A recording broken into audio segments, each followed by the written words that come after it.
கர்த்தருடைய பரிசுத்த நாமத்துக்கு மகிமை உண்டாவதாக. May glory be to the name of the Lord. இந்த ஆசீர்வதிக்கப்பட்ட மூன்றாம் நாள் மாலை வேளையிலே உங்களை சந்திப்பதில் கிறிஸ்துவுக்குள் மகிழ்ச்சி அடைகிறோம். And we rejoice in the name of the Lord because God enabled us to meet you in this evening time. இன்றைய நம்முடைய கவனத்திற்கு For our concentration today, லூக்கா எழுதின சுவிசேஷம் 4ஆம் அதிகாரம். let us open up a Bible to Luke Gospel chapter 4. 38 39 வசனங்களை ஒரு விசை நான் வாசிக்கலாம். Once again we will read the verses 38 39. லூக்கா 44ஆம் அதிகாரம் 38 39. And he arose out of the synagogue and entered into Simon's house, and Simon's wife mother was taken with a great fever, and they besought him for her, and he stood over her and rebuked the fever, and it left her, and immediately she arose and ministered unto them. பின்பு அவர் ஜெபாலயத்தை விட்டு புறப்பட்டு சீமோன் வீட்டில் பிரவேசித்தார். சீமோனுடைய மாமி கடும் ஜூரமாய் கிடந்தால் அவளுக்காக அவரை வேண்டிக் கொண்டார்கள். அவள் அவளிடத்தில் குனிந்து நின்று ஜூரம் நீங்கும்படி கட்டளையிட்டார். அது அவளை விட்டு நீங்கிட்டு உடனே அவள் எழுந்திருந்து அவளுக்கு பணிவிடை செய்தாள். கர்த்தருடைய பரிசுத்த நாமத்துக்கு மகிமை உண்டாவதாக. May glory be to the name of the Lord. ஆண்டவராகிய இயேசு கிறிஸ்து இந்த உலகத்தில் இருந்த பொழுது நடந்த ஒரு சம்பவம். This is the incident took place when Jesus was alive on this very earth. நாம் இந்த நாட்களிலே ஆண்டவர் நமக்கு விரோதமான சக்திகளுக்கு கட்டளையிடுகிறார் என்பதை நாம் கவனித்து வருகிறோம். These days we are meditating in the scripture as to how God commands the evil spirit that is lingering in us. முதலாம் நாளிலே ஆண்டவர் அசுத்த ஆவிகளுக்கு நம்மை விட்டு விலகும்படியாக கட்டளையிட்டார். On the first opening day God rebuked the evil spirit that was in us and chided that spirit. இரண்டாம் நாளிலே இந்த அக்கறை பயணத்திலே ஒரு மனிதனை தடுக்கிற இரண்டு சக்திகள் காற்றும் கடலும் இந்த இரண்டு வல்லமைகளும் அமர்ந்து போகும்படியாக அவர் கட்டளையிடுகிறார். In the second day God commanded that God in our journey or in the voyage, because there was boisterous wind, God stilled or rebuked the wind and the water. It was still, waves receded and it was calm. அதை இன்னொரு பகுதியிலே பார்க்கும் பொழுது மனித வாழ்வில் போராடுகிற பாவத்தையும் பாரத்தையும் குறித்து நாம் சிந்தித்தோம். And we have meditated this wind and the water signifies the heaviness or also the sin that beset us very easily. இங்கே வியாதியை நீங்கும்படியாக அவர் கட்டளையிடுகிறார். And herein Jesus commands or rebukes this sickness. ஆங்கிலத்தில் அதட்டினார் என்று சொல்லி இருக்கிறது. தமிழிலே அதை கட்டளையிட்டு அகற்றுகிறார் என்று சொல்லப்படுகிறது.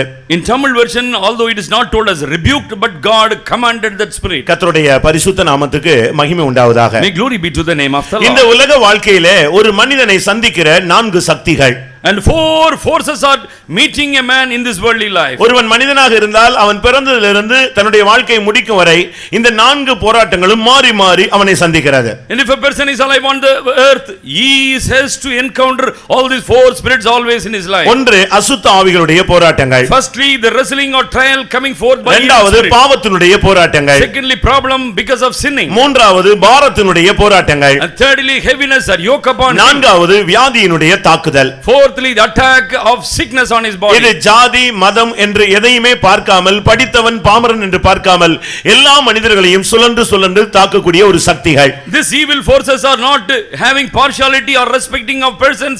It will not look great or small, literate or illiterate. It shall come to universally to all. எப்படி ஆயினும் மரிக்கிறதுக்கு முன்பாக அவன் ஏதாவது ஒரு வியாதியிலே தாக்கப்பட்டு விடுகிறான். Before his death or demise, he has to encounter, he has to meet some of the sickness or pain. சில வயது வரும் பொழுது அவன் பாவத்தோடு போராட ஆரம்பிக்கிறான். When the people are getting or in teenage, that Satan is coming with the enticing or lust. குடும்ப பொறுப்புக்குள்ளே போகும் பொழுது அவனுக்கு பாரம் வந்து அழுத்துகிறது. When he is in the household affairs, that heaviness or household problem comes upon him. மற்றவருடைய பொறாமைகள் இன்னும் பலவிதமான போராட்டங்கள் மத்தியிலே அசுத்த ஆவிகளுடைய தாக்குதல் அவனுக்கு உண்டாகிறது. The evil forces trying to attack him because of the envy of the neighbors or the contemporaries. பிரியமானவர்களே, உங்களுடைய வாழ்க்கையில நீங்கள் இப்படி இல்லாவிட்டால் நீங்கள் உங்களுடைய வாழ்க்கையை சரியான விதத்தில் புரிந்து கொள்ளவில்லை என்று அர்த்தம். Suppose you say I do not have any such problem, means you are not meditated upon your very life. இன்றைக்கு கூட சிறிய பிள்ளைகளை கூட பிசாசின் வல்லமைகள் தாக்குகிறது. In today even small children are being attacked by the devil. அதற்கு ஆள் வித்தியாசங்கள் கிடையாது. But it will not look whether it is a small or a இன்றைக்கு great கூட person. சின்ன வயசுலயே மிகுந்த வேதனையோடு தான் अनेகர் வாழ்ந்து கொண்டு வருகிறார்கள். Right when they are young and led itself, they are having much suffering. இன்றைக்கு கூட உங்களுடைய வாழ்க்கையில காற்றுகள் பல விதங்களிலே வீசி உங்களுடைய வாழ்க்கை படகை அது தடுத்து நிறுத்துவதை உங்களால் உணர முடியும். And you can always sense that your voyage or your sailing is is tossed because of the boisterous wind or tempest. இன்றைக்கும் கூட வியாதியஸ்தர்களாக உங்களில் அநேகர் கர்த்தருடைய சன்னிதானத்துக்கு வந்திருக்கலாம். Even in our midst also many people have come to the presence of the Lord with lot of sickness. அருமையானவர்களே, உங்களுடைய நிலவரம் என்ன? Oh dear people, what is your இந்த sickness? மாலை வேளையிலே பிசாசின் போராட்டமா? Is it the problem of devil? இல்லாவிட்டால் பாவத்தின் போராட்டமா? Or it is the wrestling because of the sin? இல்லாவிட்டால் ஏதாவது ஒரு பாரத்தின் அழுத்துதலா? Or else it is a overweightage or heaviness upon? இல்லாவிட்டால் வாழ்க்கையில மனிதர்களுடைய போராட்டங்களா? Or it is the attacking of the contemporaries or people? இல்லாவிட்டால் துக்கங்கள், பிரச்சனைகள், சஞ்சலங்கள் இவைகள் உங்களோடு போராடுகிறதா? Or you have been or you are encompassed with sufferings or pains or agony? இல்லாவிட்டால் நீங்கள் வியாதியஸ்தர்களாக பிறந்து வியாதியஸ்தர்களாகவே வளர்ந்து கொண்டு வருகிறீர்களா? Or else is it so that you are born with sickness or you are toiling with the ailments? வியாதி என்பது மனிதனோடு மிகவும் வேகமாக போராடுகிற ஒரு சக்தி. And the sickness is one thing that will be resisting to the core the man's body. இன்றைக்கும் கூட வியாதியஸ்தர்கள் அநேக பேர் இருக்கிறார்கள். There are many people are seized with sicknesses. ஏதாவது ஒரு வியாதி அவனை தடும், இல்லாவிட்டால் ஏதாவது ஒரு பலவீனம் அவனை தாக்கி இருக்கும். And one sickness or some infirmity or weakness shall surely touch any man. வியாதியஸ்தர்கள் எல்லாம் கைகளை வைத்துங்கன்னு சொன்னா ஒரு சிலர் கை வைத்துவீங்க. வீக்கான இருக்கிறவங்க எல்லாம் கை வைத்துங்கன்னா எல்லாரும் கை வைத்திருவீங்க. Suppose if I am bidding you to raise your hand if you are sickness, some people's hand will come, but if I say some are weak means all will be raising your arm. எல்லாருக்கும் ஏதாவது ஒரு weakness இருக்கிறது. But all of us are having some weakness or the other. உட்கார்ந்திருக்க முடியாது. We cannot be seated for a long time. உட்கார்ந்தால் எழும்ப முடியாது. And if you are seated for a while உடனே நடக்க முடியாது. we cannot walk immediately. ஒரு சிலருக்கு சேர்ல தான் உட்கார முடியும், கீழ உட்கார முடியாது. Some people can be seated at the chair, cannot be sitting on the இது mat. குறைகள் அல்ல பிரியமானவர்களே. Beloved people, this is not short. இவைகள் எல்லாமே பலவீனத்தினுடைய இல்லாவிட்டால் வியாதியினுடைய துவக்கங்கள். This is just the beginning of your sickness or ailments. ஆனால் ஆண்டவர் என்ன செய்தார் தெரியுமா? But what Jesus did here, எவைகள் மனுஷனோடு போராடுதோ அந்த வல்லமைகளுக்கு மேல் அவர் அதிகாரம் உள்ளவராக, கட்டளையிட்டு அகற்றக்கூடிய சக்தி உள்ளவராக இந்த மாலை வேளையிலே கடந்து வந்திருக்கிறார். but this evening time God has come with almighty power to dispel all the fear or the pains or agony what he has. ஆண்டவர் எனக்காகவே கட்டளை இருக்கிறார் என்கிறதை நான் விசுவாசிக்கிறேன் என்று சொல்கிறவர்கள் கரங்களை உயர்த்தி ஒரு அல்லேலூயா சொல்லுங்கள். Hallelujah. உங்களுடைய மைண்ட் மனத நிலையை ஒருமனப்படுத்திக் கொள்ளுங்கள். And concentrate your mind unto God. அவசியம் இல்லாமல் எழும்ப வேண்டாம். And please unwarrantingly don't get up. அவசியம் இல்லாமல் திரும்ப வேண்டாம். And unwantedly don't walk. ஏனென்றால் தேவனுடைய வார்த்தையை உனக்குள்ள விடாமல் ஒரு ஆவி போராடுகிறதை நான் உணர்கிறேன். But I can sense the word of God should not be germinated in you, spirit is attacking. பிரியமானவர்களே, எத்தனை வருடம் நீங்கள் வியாதியிலே இருக்க முடியும்? And how long you can linger in a sickness? ஒரு சிலரை வியாதி என்பது அது பிடித்து விட்டால் அவ்வளவுதான், அவன் வாழ்க்கை முடிகிற வரைக்கும் அந்த வியாதி தான். Suppose a person be seized with some of the sickness, he will be terminally, he is going to die of the sickness. இந்த வியாதிகளுக்கு வருஷங்கள் கூட பைபிள்ல சொல்லப்பட்டிருக்கிறது. The Bible also says about the enduring time that he had sickness. ஒரு மனிதன் 8 வருடமாக திமிர்வாதத்தினால் பாதிக்கப்பட்டிருந்தான். One person had the palsy or the paralytic attack for 8 years. ஒரு பெண் 12 வருடமாக பெரும்பாடு வியாதியினாலே தாக்கப்பட்டிருந்தாள். One woman in question had issue of blood for 12 long years. இன்னொரு ஒரு பெண் 18 வருடமாக நிமிர முடியாத கூனியாக இருந்தாள். One woman in question were crooked or hunchbacked for 18 long years. இன்னொரு மனுஷன் 38 வருடமாக நடக்க முடியாமல் பெதஸ்தா குளத்தண்டையிலே மண்டபத்திலே கிடந்து கொண்டிருந்தான். One person was by the side of Bethesda but he was laid for 38 long years. இயேசு அவனை தேடி வந்தார். But Jesus besought him. அவருடைய மனதிலே தோன்றினது என்ன தெரியுமா? You know what was in the mind of Jesus? அவன் வெகுகாலம் வியாதியஸ்தன் என்பதை அவர் அறிந்தார். And he was able to perceive that he had been in the sickness for a long time. வியாதியஸ்தன்லயே அவன் சீனியரான வியாதியஸ்தன். He will be the senior most sickness what Jesus saw. ஏன்னா அவனால அந்த குளத்துக்கிட்ட போக முடியல. He was unable to go deep into the அப்படியே போனாலும் அந்த தேவதூதன் கலக்கும் பொழுது காலை வைக்க முடியவில்லை. And although he will be able to go, but there was no time for him to go when the water is troubled. அவனை குடும்பம் கைவிட்டு விட்டது. The family has let go. சமுதாயம் கைவிட்டது. The society rejected him. இப்பொழுது அவன் ஒன்றை நாடி இந்த குளத்தண்டை வந்தான். With one confidence, one hope, he is by the side of Bethesda. இங்கே போனால் சுகம் கிடைக்கும். If I go here, I shall be healed. இப்ப அதுவும் கூட எட்டாக்கனியாக மாறிவிட்டது. Now this is he is unable to pluck the அவன் fruit. கடைசியாக அந்த நம்பிக்கையை இழந்தவனாக நேரே போய் மண்டபத்திலேயே கடந்து விட்டான். Now he is by the side of the porch. He was hopeless there. எப்படி இருக்கும் என்று யோசித்து பாருங்கள். Consider his plight or agony. நம்பிக்கை அற்ற நிலவரத்தில் கிடந்த மனிதனை இயேசு தேடி வந்தார். But he was in a hopeless state, but Jesus besought this man. நீங்கள் பிரியமானவர்களே, இயேசுவின் வல்லமையை நீங்கள் புரிந்து கொள்ள வேண்டும். Beloved people, onset you must realize the power of Jesus. அவருக்கு இருக்கிற அந்த சுகமாக்கும் சக்தியை நீங்கள் விளங்கிக் கொள்ள வேண்டும். And you must perceive and sense the power that Jesus had to heal the sickness. மனிதனை குணமாக்கும்படியாக தான் அவர் ஒவ்வொரு அடியும் பட்டுக்கொண்டார். And Jesus took upon him all the nail prints because of the sickness of us. நம்முடைய அக்கிரமங்களுக்காக அடிக்கப்பட்டார், நம்முடைய மீறுதலுக்காக காயப்பட்டார். And he was wounded for our transgression and for our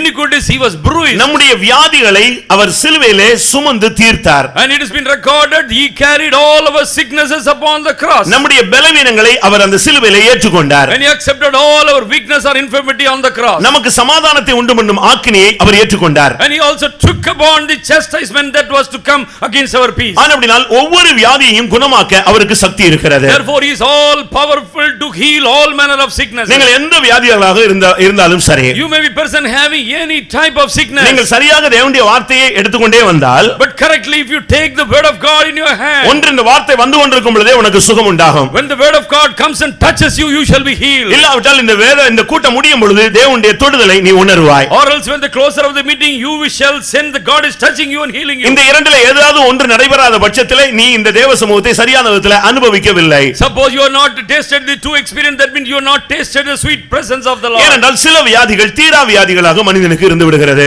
Some of the sickness we call it as an incurable ஒரு sickness. சிலருக்கு அது தீரா வியாதியாக மாறுகிறது. Some people are saying it is an incurable sickness for me. என்ன ஜெபித்தாலும், And although they are praying, என்ன உபவாசம் they போட்டாலும், are fasting and praying, எந்த வல்லமையுள்ள பாஸ்டர் தலையில கை வச்சாலும், powerful pastor laying up their hand, ஆனாலும் அவர்களுக்கு அது தீராத வியாதியாக மாறுகிறது. it is almost a terminal sickness for them. 41ஆம் சங்கீதத்திலே 8ஆம் வசனத்திலே ஒரு மனிதனை குறித்து சொல்லுகிறார்கள், தீரா வியாதி அவனை பிடித்து விட்டது. And 48 first Psalm and 8th verse he says he was seized with the incurable sickness. இவன் இனிமேல் எழும்ப மாட்டான். He will not rise up again. அந்த அளவு அந்த வியாதி அவனை முழுவதும் ஆதிக்கம் செலுத்தி விட்டது. The disease almost cleven unto him and fastered him, nailed him to the bed. இரண்டாம் ராஜாக்கள் 13ஆம் அதிகாரம் 14ஆம் வசனத்தை பார்க்கும் பொழுது, 2 Kings 13 chapter 14th verse. அந்த வியாதி அவனுக்கு மரணத்துக்கு ஏதுவான வியாதியாய், வாழ்க்கையவே முடிக்கக்கூடிய வியாதியாக வந்து விட்டது. That was the sickness came upon him as a terminal sickness. He has finished. பிரியமானவர்களே, வியாதியை நீங்கள் அதிகமாக சலுகை காட்டக்கூடாது. And you must not give excuses when the sickness comes to us. ஒரு சிலர் வியாதிக்கு ரொம்ப மதிப்பு கொடுப்பார்கள். Some people will give some honor to the sickness. இன்னைக்கு மனித சமுதாயம் என்னன்னு தெரியுமா? நான் அந்த ஆஸ்பத்திரிக்கு போனேன், 3 லட்சம் ரூபாய் செலவழிச்சேன், 3 லட்சம் ரூபாய் வேஸ்டா போச்சுங்கிறது அந்த அறிவு வரல. கடன் வாங்கி கூட நான் செலவழிச்சிட்டு வந்தேன்னா அது ஒரு பெருமையா தான் சொல்லிட்டு வரானே தவிர எனக்கு இப்படி ஒரு நஷ்டம் வந்ததுன்னு அவனால சொல்ல தெரியல. Today man in the society will be very proud of saying I went to this hospital, I lakhs of rupees on the medicine, he will say, but he will not say I wasted my money. பிரியமானவர்களே, நம்மிலும் கூட அநேகர் வியாதி வந்தால் நாம் செத்து போய் விடுவோம், பரலோகம் போய் விடலாம், சீக்கிரமாக போக ஒரு வழி என்று தான் நாம் எண்ணிக்கொள்கிறோம். And when some of us sadly we think in this way, because of the sickness I shall die soon, I will go to heaven. Pastor D U. Thomas அவர்களை நீங்கள் கேள்விப்பட்டிருக்கலாம். But you must be knowing about Pastor T.U. Thomas. அவர் சின்ன பிரதராக இருக்கும் பொழுது, when he was a small brother, மும்பையிலே அவர் ஊழியம் செய்து வந்தார். he was serving the Lord in Mumbai. அவருக்கு சுகர் வியாதி தாக்கி விட்டது. And he had this diabetes. ஆளை அது உருக்கி விட்டது. And he was almost becoming அவர் ஒரு பரிசுத்தவான். He was a saint. அவருடைய வெளிப்படுத்தல் எப்படியாக இருந்தது? You know what was his revelation on that time? ஆண்டவர் நம்மை சீக்கிரமாக சேர்க்க விரும்புகிறார் போல இருக்கிறது. Oh, it is so that God wants to gather me very soon. அதனால தினமும் ஜெபித்து அந்த வியாதியில ஊழியம் செய்ய முடியாத பட்சத்துல அவர் அதிகமாக ஜெபித்து தன்னை ஆயத்தப்படுத்திக் கொண்டே இருந்தார். Therefore he was unable to minister unto the Lord, but he was praying much so that he was getting ready to meet the Lord. அந்த வியாதி அவரை ஜெபத்துக்கு கூட போக முடியாத அளவு பலவீனப்படுத்தி விட்டது. And it gave him immense infirmity that he could not go for prayer. ஒரு ஜெபமும் பண்ண முடியாது, ஒரு ஊழியத்துக்கும் போக முடியாது, ஒரு ஜெபத்துல கலந்து கொள்ள முடியாது.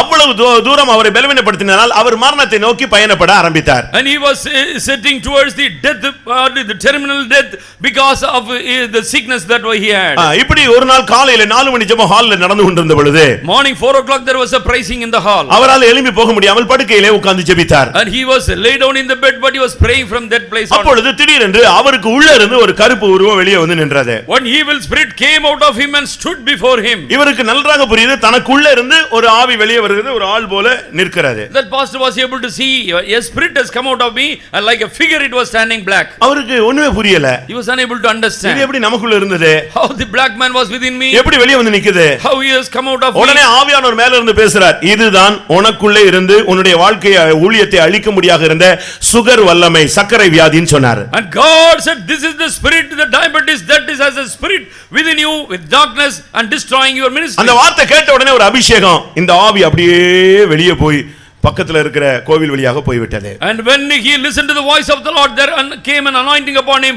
This spirit departed and went to some அடுத்த temple. செகண்ட் இவருக்கு விடுதலை கிடைத்து விட்டது. And next moment that he was healed. அவருக்கு அந்த பழைய தாகம் வேகம் ஒண்ணுமே கிடையாது. And now he did not have the thirstiness or hunger what he had. உடனே அவர் சொன்னாரு, இது வியாதி, இது பிசாசு, கர்த்தரே அதை விட்டு வெளியே கொண்டு வந்து விட்டார். And he said, this diabetes is a devil, but God has delivered me now. உடனே எழும்ப முடிந்தது. And he was able to rise up. தன்னுடைய வேலைகளை செய்ய முடிந்தது. He was able to swiftly do his work. எல்லாத்தையும் சொன்னாரு. And he narrated everything. வீட்டுக்கு ஃபோன் பண்ணாராம். And he rang up to home. அவங்க அம்மா கிட்ட கூப்பிட்டு சொன்னாராம், இது வந்து பாரம்பரிய, அவங்களுக்கு சுகர் இருந்ததா. And mother also had diabetes, so he rang up to mother. எனக்கு கர்த்தர் சுகமாக்கிட்டார், அது பிசாசு, இது வியாதி அல்ல, பிசாசு என்று சொன்னார். He said, this diabetes is not a devil, it is a sickness, but it is a devil, but God healed me. எல்லாரும் சொன்னாங்க, அப்ப உனக்கு சுகர் போயிருச்சுனா டெஸ்ட் பண்ணி பாருன்னு சொன்னாங்க. And all people told pastor, you go get yourself tested. எப்படி test ஊழியக்காரர் போய் எப்படி டெஸ்ட் பண்ண முடியும்? How servant of God can visit the hospital test? நான் ஆண்டவரை சந்தேகப்பட விரும்பல, கர்த்தர் சுகமாக்கி விட்டார்னு சொன்னார். I cannot doubt integrity of God, but God healed me. இவர் சுகமாக்கப்பட்டார் என்று கேள்விப்பட்ட உடனே மேலிடத்திலிருந்து ஒரு உத்தரவு வந்தது, வெளிநாட்டுக்கு உங்களுக்கு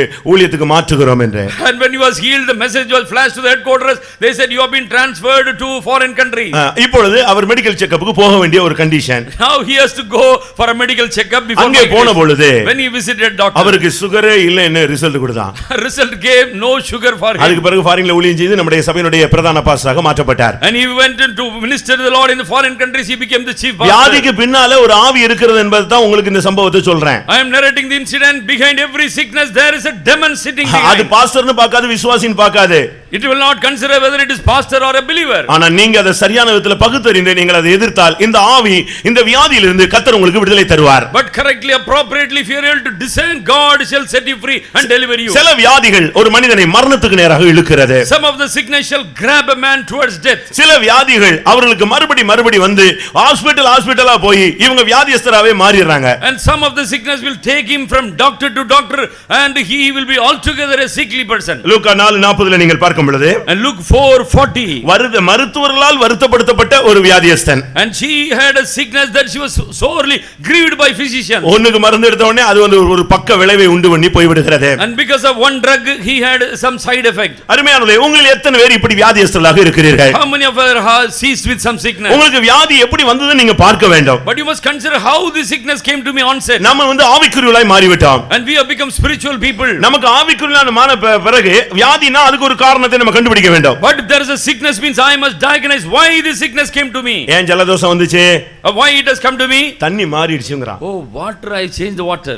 உடனே நம்ம அதுக்கு வந்து நமக்கு டிசர்னிங் ஸ்பிரிட், அந்த பகுத்தறிவின் ஆவி வேலை செய்யுது. And the discerning, our human discerning spirit says it is because of water. அதனால தண்ணி மாறிட கூடாதுன்னு பாட்டில கையில தூக்கிட்டே தெருல சுத்துறான். Therefore they were carrying some mineral water always in the streets. பிரியமானவர்களே, இதுல நமக்கு புரியுது. ஆனா ஆவிக்குரிய ஜீவியத்திலே வியாதி வந்து ஏன் நம்மை தாக்குகிறது? But we are able to find out this, but why spiritually sickness comes to us? இரண்டாம் ராஜாக்கள் 1:2 வசனத்திலே ஒரு ராஜா வியாதிப்பட்டதுக்கு காரணம் அவன் விழுந்ததினாலே, விழுகை சம்பவித்ததினாலே அவனுக்கு வியாதி வந்தது. In 2 Kings opening chapter 2nd verse, a king fell from lattice, because of that he was seized with sickness. ஆவிக்குரிய நிலையில இருந்து எப்பொழுது நீங்கள் ஆதி அன்பிலிருந்து விழுகிறீர்களோ அப்பொழுது நீங்கள் வியாதிகளுக்கு உங்களுக்குள்ளே இடம் உண்டாகிறது. In the spiritual plane, whenever you fall, slip from your spiritual life, there is sickness going to come. நான் எழுத்தின் பிரகாரமான அந்த வியாதி இந்த வியாதிக்கு நான் டாக்டர் மாதிரி நான் பேச விரும்பவில்லை. I don't want to speak like a doctor that this is the sickness, this is the healing. பிரியமானவர்களே, நம்முடைய வாழ்க்கையிலே ஏன் வியாதி அனுமதிக்கப்படுகிறது? Why sickness has been authored to come within us, that is a அதுக்கு ஒரு காரணம் நம்முடைய விழுகை தான் அதுக்கு காரணம்.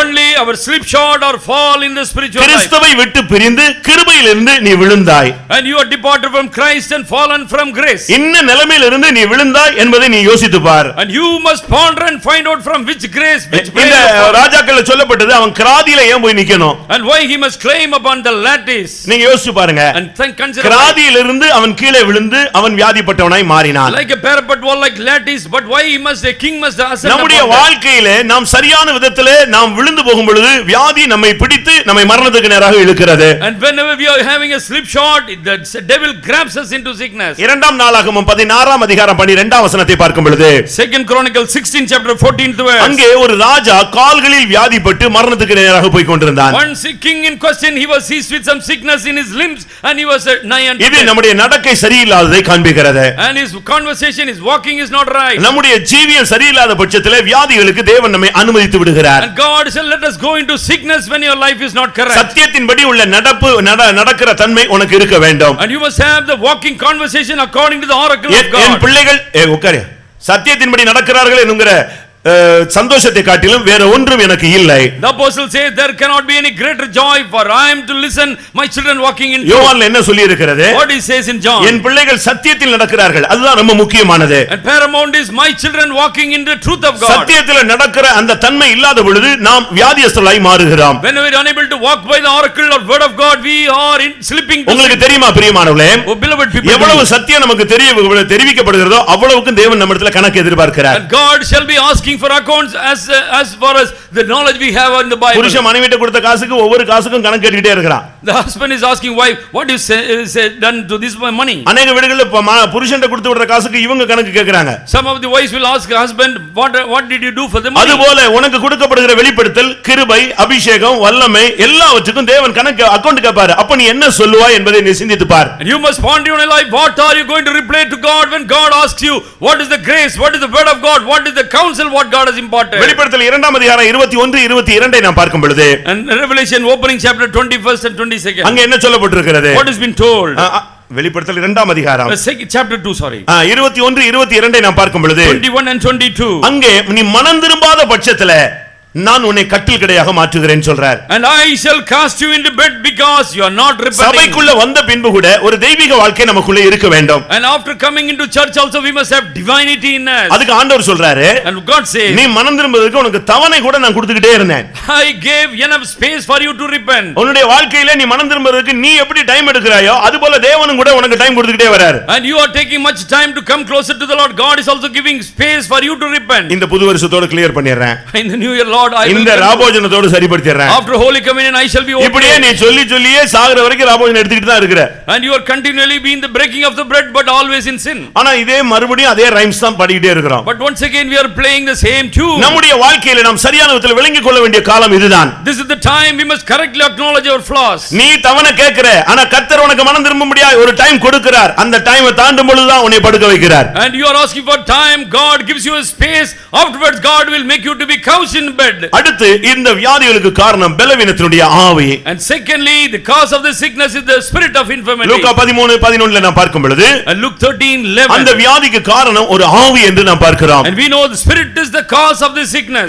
அந்த ஆவி போனா உனக்கு சுகம் கிடைச்சிரும். when the spirit departs from you, you shall be healed. வியாதிப்பட்டவர்களே நீங்கள் சரியான விதத்தில் நிதானித்து பாருங்கள், ஏதாவது ஆவியினுடைய போராட்டங்கள் இருக்கிறதா? whenever we are seized with sickness, we must ponder whether any spirit has come into me. அந்த ஆவி போகும் பொழுது when the spirit departs, உனக்கு சுகம் கிடைத்து விடும். and you shall be healed. ஒரு ஊழியக்காரன் சொல்றான், ஒரு முள் எனக்கு குத்திக்கிட்டே இருக்கு, ஒரு வியாதி, அது சாத்தானுடைய தூதன் என்று நான் உணர்கிறேன் சொல்கிறான். one servant of the Lord said that there is a messenger or of angel is pricking me, there is a thorn in my flesh. 2 கொரிந்தியர் 12ஆம் அதிகாரம் 22ஆம் வசனத்தில் நீங்கள் அதை பார்க்க முடியும். 2 Corinthians 12 chapter 22nd verse. 1 கொரிந்தியர் 11:30 நாம் பார்க்கும் பொழுது in 1 Corinthians 11 chapter 30th verse, ஒரு மனிதன் சரியான விதத்தில் சுத்திகரித்து ராபோஜனம் எடுக்காவிட்டால், துணிந்து எடுத்து விட்டால் அவன் வியாதியஸ்தனாய் மாறுகிறான். a person not taking correctly the holy communion, he shall be sickly and he shall have. அருமையானவரே, உங்களுக்கு எப்படி ஆயினும் சில வியாதிகள் உங்களை வந்து தாக்குகிறது. beloved or the other, you are attacked with sickness. இந்த சரீரம் பலவீனமான சரீரம். of course this body is having low many infirmities. வேதம் என்ன சொல்லுகிறது? what the Bible says, மாமிசம்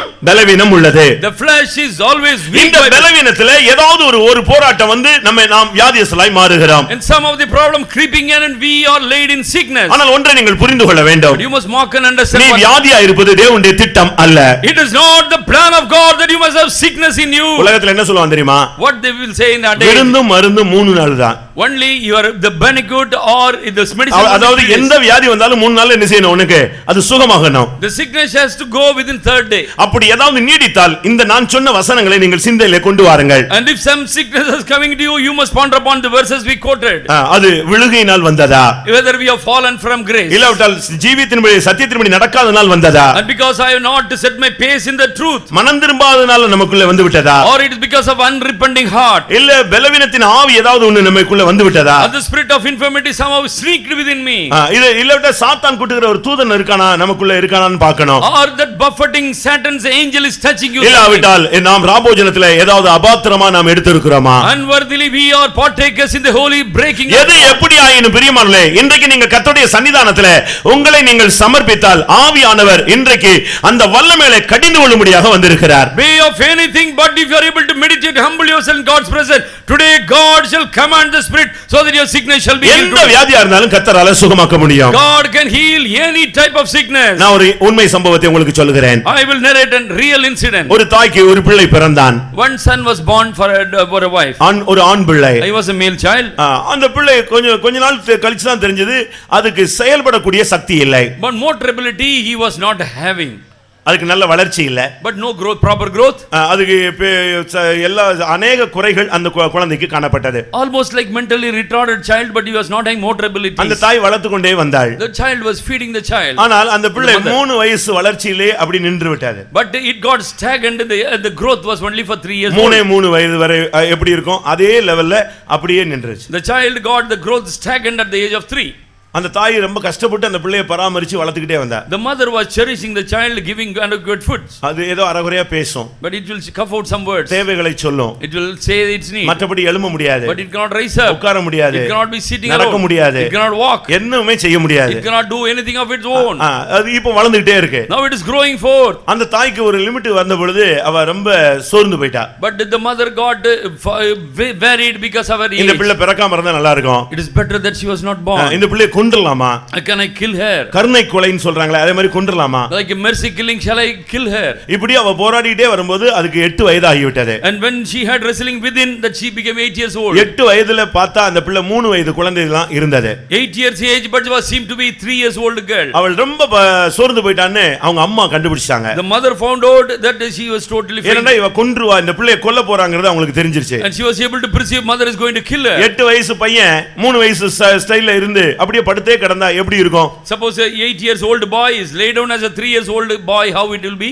அதனால இவ கொன்றுவான்னு தெரிஞ்ச உடனே அந்த குழந்தையுடைய பாட்டி வந்துட்டாங்க. And the grandmother came because the mother shall kill the உன்னால வளர்க்க முடியலன்னா if you are unable to grow நான் பாத்துக்கறேன். I shall look after பிள்ளையை கொண்டு வான்னு சொல்லி அவங்க அந்த 3 வயசு பாரி இருக்கிற குழந்தையை தூக்கிட்டு அவங்க வீட்டுக்கு கொண்டு போயிட்டாங்க. And the grandmother took hold of the child, went to her home. அவங்க வளர்த்தாங்க. And she raised him up. அதே மாதிரி தான் இருந்துச்சு அந்த பிள்ளை. And she was like that only. அவங்களும் ஒரு 8 வருஷம் வளர்த்தாங்க. And she grown hair for 8 years. இப்போ வயசு now it is 16 வயசு. 16 years. ஆனா 3 வயசு தான் இருக்கு அந்த வளர்ச்சி. But the growth is only 3 years age. எப்படி இருந்தா எப்படி இருக்கும்? How it will be? அந்த பாட்டிக்கு வயசாயிடுச்சு. The grandpa is well. அவங்க என்ன நினைச்சாங்க? What she thought? அவ அன்னைக்கே கொன்றிருந்தா கூட நல்லா இருந்திருக்கும் போல இருக்கு. இப்ப நம்ம தலையில வந்து மாட்டிடுச்சு.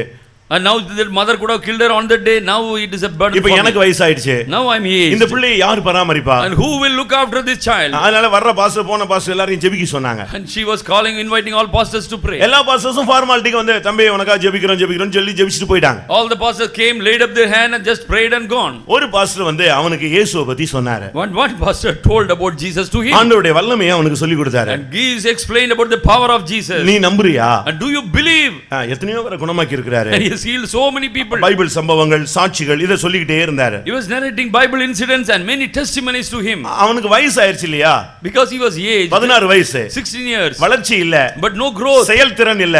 Unable to do what. புரிந்து கொள்ளக்கூடிய சக்தி அவனுக்கு இருந்துச்சு. But he was able to understand what is being told. அவனுக்குள்ளேயே ஆத்துமாவுல ஒரு வேதனை. But there is a fume in the. என்னையே ஆண்டவர் குணமாக்கலாமே. And can God heal me also? அவர் நீ ஆண்டவரை கூப்பிடுன்னு சொல்லி அவனுக்கு பிராக்டீஸ் பண்ணி சொல்லி கொடுத்துட்டு போயிட்டாரு. The pastor told you must likewise call the God to heal you. இவன் உள்ள இருந்து இந்த ஆத்துமா கூப்பிட்டுட்டே இருக்கு. The soul was crying for God. என்னை குணமாக்கணுமே. Oh please heal me. என்னை எழுப்பி நடக்க வைக்கணுமே. Oh, make me to walk. உள்ளுக்குள்ளேயே இவனுக்கு ஒரு போராட்டம். But there was wrestling within him. திடீர்னு ஒரு நாள் இந்த பாட்டி இல்லாத நேரத்துல One day the granny was not there. இயேசு அவனுடைய ரூம்க்குள்ள வந்துட்டாரு. But Jesus visited his room. இவனுக்கு புரிஞ்சிருச்சு. But he was able to இவர் இயேசுன்னு. He is Jesus. அவர் கேட்டாரா? And Jesus asked him, நீ சுகமாகணும்னு விரும்புறியா?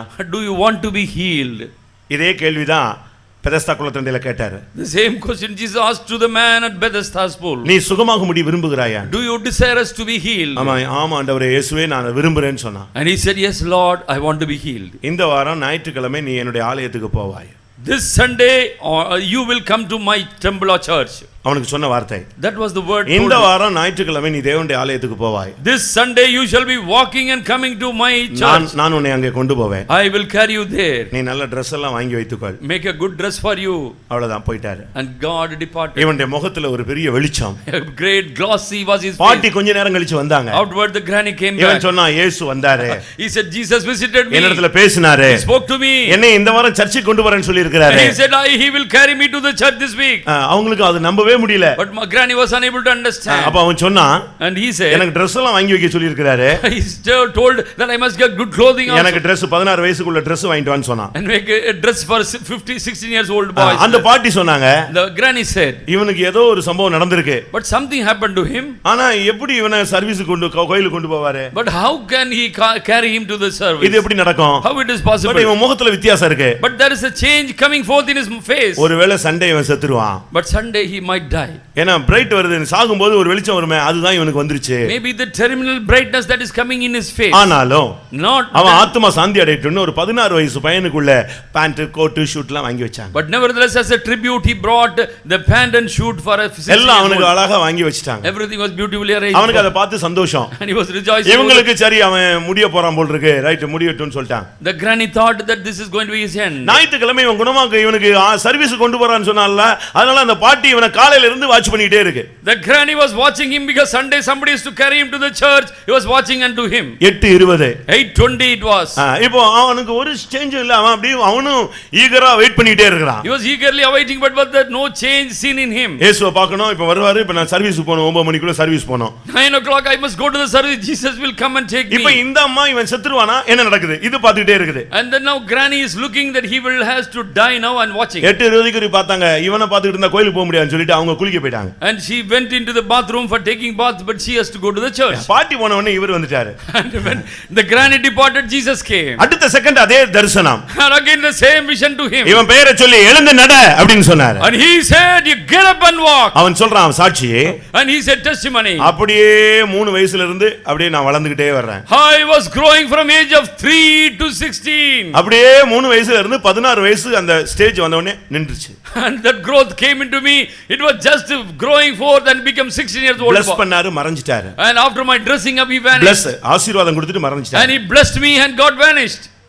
அவ்வளவுதான். And that is all இவன் over. ஓடி போய் அந்த Dress பாட்டி வச்சிருந்த Dress எல்லாம் எடுத்து மாட்டிட்டான் ஃபுல்லா. And he put on all the goodly clothes of the granny. ஃபுல்லா மாட்டிட்டு இவன் நிக்கறான், பாட்டி வந்துட்டாங்க. And the granny came from bathroom. அவங்க வேகமா ஓடி வந்தாங்க. And she came running. இவன் யாரு புதுசா ஒருத்தன் நிக்கறான். And who is this standing here? தம்பி நீ யாரு என் வீட்டுக்குள்ள நிக்கறேன்னு கேட்டாங்க. And he, who are you? Why are you பாட்டி standing? நான் தான் கட்டில படுத்துனனே நான் தான் சொன்னா. And he said I am the person who was laid up in the bed. யார் தெரியுமா அவர்தான்? You know who was that person? வெளிநாட்டுல ஊழியம் செய்ததான ஒரு பிரசித்தி பெற்ற ஊழியக்காரன் கென்னத் ஹேகின் அவர் பெயர். And this is the life history of Kenneth Hagin. You ministered to the Lord in United States. அநேகருக்கு கென்னத்னு பேர் வைப்பாங்க. And they will be naming him as Kenneth. அந்த பேர்லாம் வைக்கறாங்க. And they are keeping his name. அவர் பேர் Kenneth Hagin. Kenneth Hagin is his name. 16 வயதில் அவர் குணமாக்கப்பட்டு 86 வயசு வரை ஊழியம் செய்து செத்து போனார். And he was healed at the age of 16, served up to the age of 80. இப்படி குணமாக்கப்பட்டவன் இயேசுவை பத்தி தெருவா சொல்லுவானா இல்ல வீட்ல போய் உட்கார்ந்துவானா? A person is healed of this order, will he be keeping quiet or he will be visiting? அவனால வீட்ல சும்மா உட்கார முடியுமா? Can he be stoically quiet at home? அவன் தெருவா ஊழியம் செய்வான். அவர்தான் ஃபாரின்ல வெளிநாடுகள்ல பயங்கரமான வல்லமையான ஒரு ஊழியக்காரனா இருந்தார். And he became a very powerful evangelist walking through the streets of United States. 2003ல தான் அவர் சாகுறாரு. And he dies in the age of 2003. ஒரு நிமிஷத்துல அவனுடைய வாழ்க்கையவே அப்படியே தேவன் மாற்ற ஆரம்பித்தார். In one twinkling of an eye everything was radically changed. அதே தேவன் நம்முடைய மத்தியில இருக்கிறார் என்பதை விசுவாசிக்கிறோம். அல்லேலூயா சொல்லுங்க. Hallelujah. அதனால முடியாதது என்கிற அந்த வார்த்தை தேவனுடைய அகராதியில கிடையாது. In the dictionary of God there is no word called impossible with him. அவரால எல்லாம் கூடும். Everything is possible with நீ him. விசுவாசித்தால் உனக்கும் அது கூடும். If you could believe it is possible with him. அந்த பையனை தேடி வந்த தெய்வம், அவனுக்கு அந்த வல்லமையிலிருந்து விடுதலையாக்கின தெய்வம் உன்னையும் விடுவிக்க வல்லவராக இருக்கிறார். And that God who searched after this boy and healed him, he is well able to deliver you and set you free. இந்த புதிய ஏற்பாட்டிலே சுகமாகும்படியாக பல வழிகள் வேதத்திலே சொல்லப்பட்டிருக்கிறது. In the New Testament he has shown forth many truths connected with healing. ஒரு மனுஷன் சுகமாக வேண்டுமானால் அவனோடு போராடுகிற அசுத்த ஆவி அவனை விட்டு நீங்க வேண்டும். Firstly, if a person must be healed, the evil spirit that is attacking him must go away from him. இரண்டாவது சுகமாக வேண்டுமானால் அவன் சரியான மனம் திரும்புதலுக்கு இடத்துக்கு வர வேண்டும். Secondly, he must come to the correct plane of repentance in his life. மூன்றாவது அவன் சுகமாக வேண்டுமானால் சரியான அறிக்கை செய்ய வேண்டும். Thirdly, he must have good conviction and acknowledge all his flaws. நான்காவது அவன் சுகமாக வேண்டுமானால் பாவ மன்னிப்பு நிச்சயம் அவனுக்கு கிடைக்க வேண்டும். Fourthly, he must have the assurance of forgiveness of sin in his life. ஐந்தாவது அவனுக்கு சுகமாக வேண்டுமானால் விசுவாசித்து அவன் ஜெபிக்க வேண்டும். And fifthly, that faithfully he must pray unto the Lord for healing. ஆறாவது அவன் சுகமாக வேண்டுமானால் Sixthly, if he is to be healed, இயேசுவின் தழும்புகள் எனக்காகவே அவர் அடிக்கப்பட்டார் என்பதை விசுவாசித்து அந்த தழும்புகளை நம்ப வேண்டும். and he must believe upon the nail prints and the wounds of Christ, it was because of him, and he must acknowledge it. ஏழாவது கர்த்தருடைய வார்த்தையை விசுவாசிக்க வேண்டும். Seventhly, he must believe upon the words of Jesus. எட்டாவது அவர் வந்து என்னை குணமாக்குவார் என்பதை நம்ப வேண்டும்.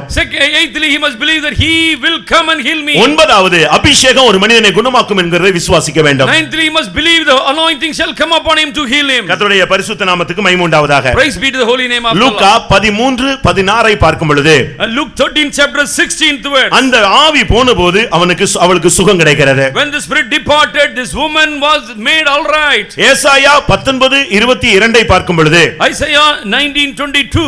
மனம் திரும்பும் பொழுது அவனுக்கு சுகம் கிடைக்கிறது. And when he is having repentance, he is healed. யாக்கோபு 5:16 பார்க்கும் பொழுது When we refer to James 5:16, சரியான அறிக்கை பண்ணினால் சுகம் கிடைக்கிறது. correctly, if you acknowledge your sin with conviction, you shall be healed. Mark 2:5 படி பார்க்கும் பொழுது Mark Gospel 2nd chapter 5th verse. பாவம் மன்னிக்கப்பட்டால் உனக்கு சுகம் கிடைக்கிறது. And when our sins are forgiven, you shall be healed. அடுத்ததாக மத்தேயு 8:8 பார்க்கும் பொழுது Coming to Matthew Gospel chapter 8 verse 8. அங்கே தழும்புகளால் உனக்கு சுகம் கிடைக்கிறது. And he says, by his wounds that we are healed. யாக்கோபு 5:15 பார்க்கும் பொழுது In James 5:15. விசுவாசம் உள்ள ஜெபம் உனக்கு சுகத்தை கொண்டு வருகிறது. And the faithful prayer is going to impart a healing to you. கர்த்தருடைய பரிசுத்த நாமத்துக்கு மகிமை உண்டாவதாக. Praise be added to God's holy name. மத்தேயு 8:7 பார்க்கும் பொழுது Matthew Gospel 8 chapter 7th verse. இயேசு சொல்கிறார் நான் வந்து உன்னை குணமாக்குகிறேன். And Jesus said, I will come and heal you. எந்த பாஸ்டரையும் அனுப்புறது இல்ல. He will not send any other pastor. அவர் சொல்றார் நானே வந்து உன்னை குணமாக்குவேன். But Jesus said,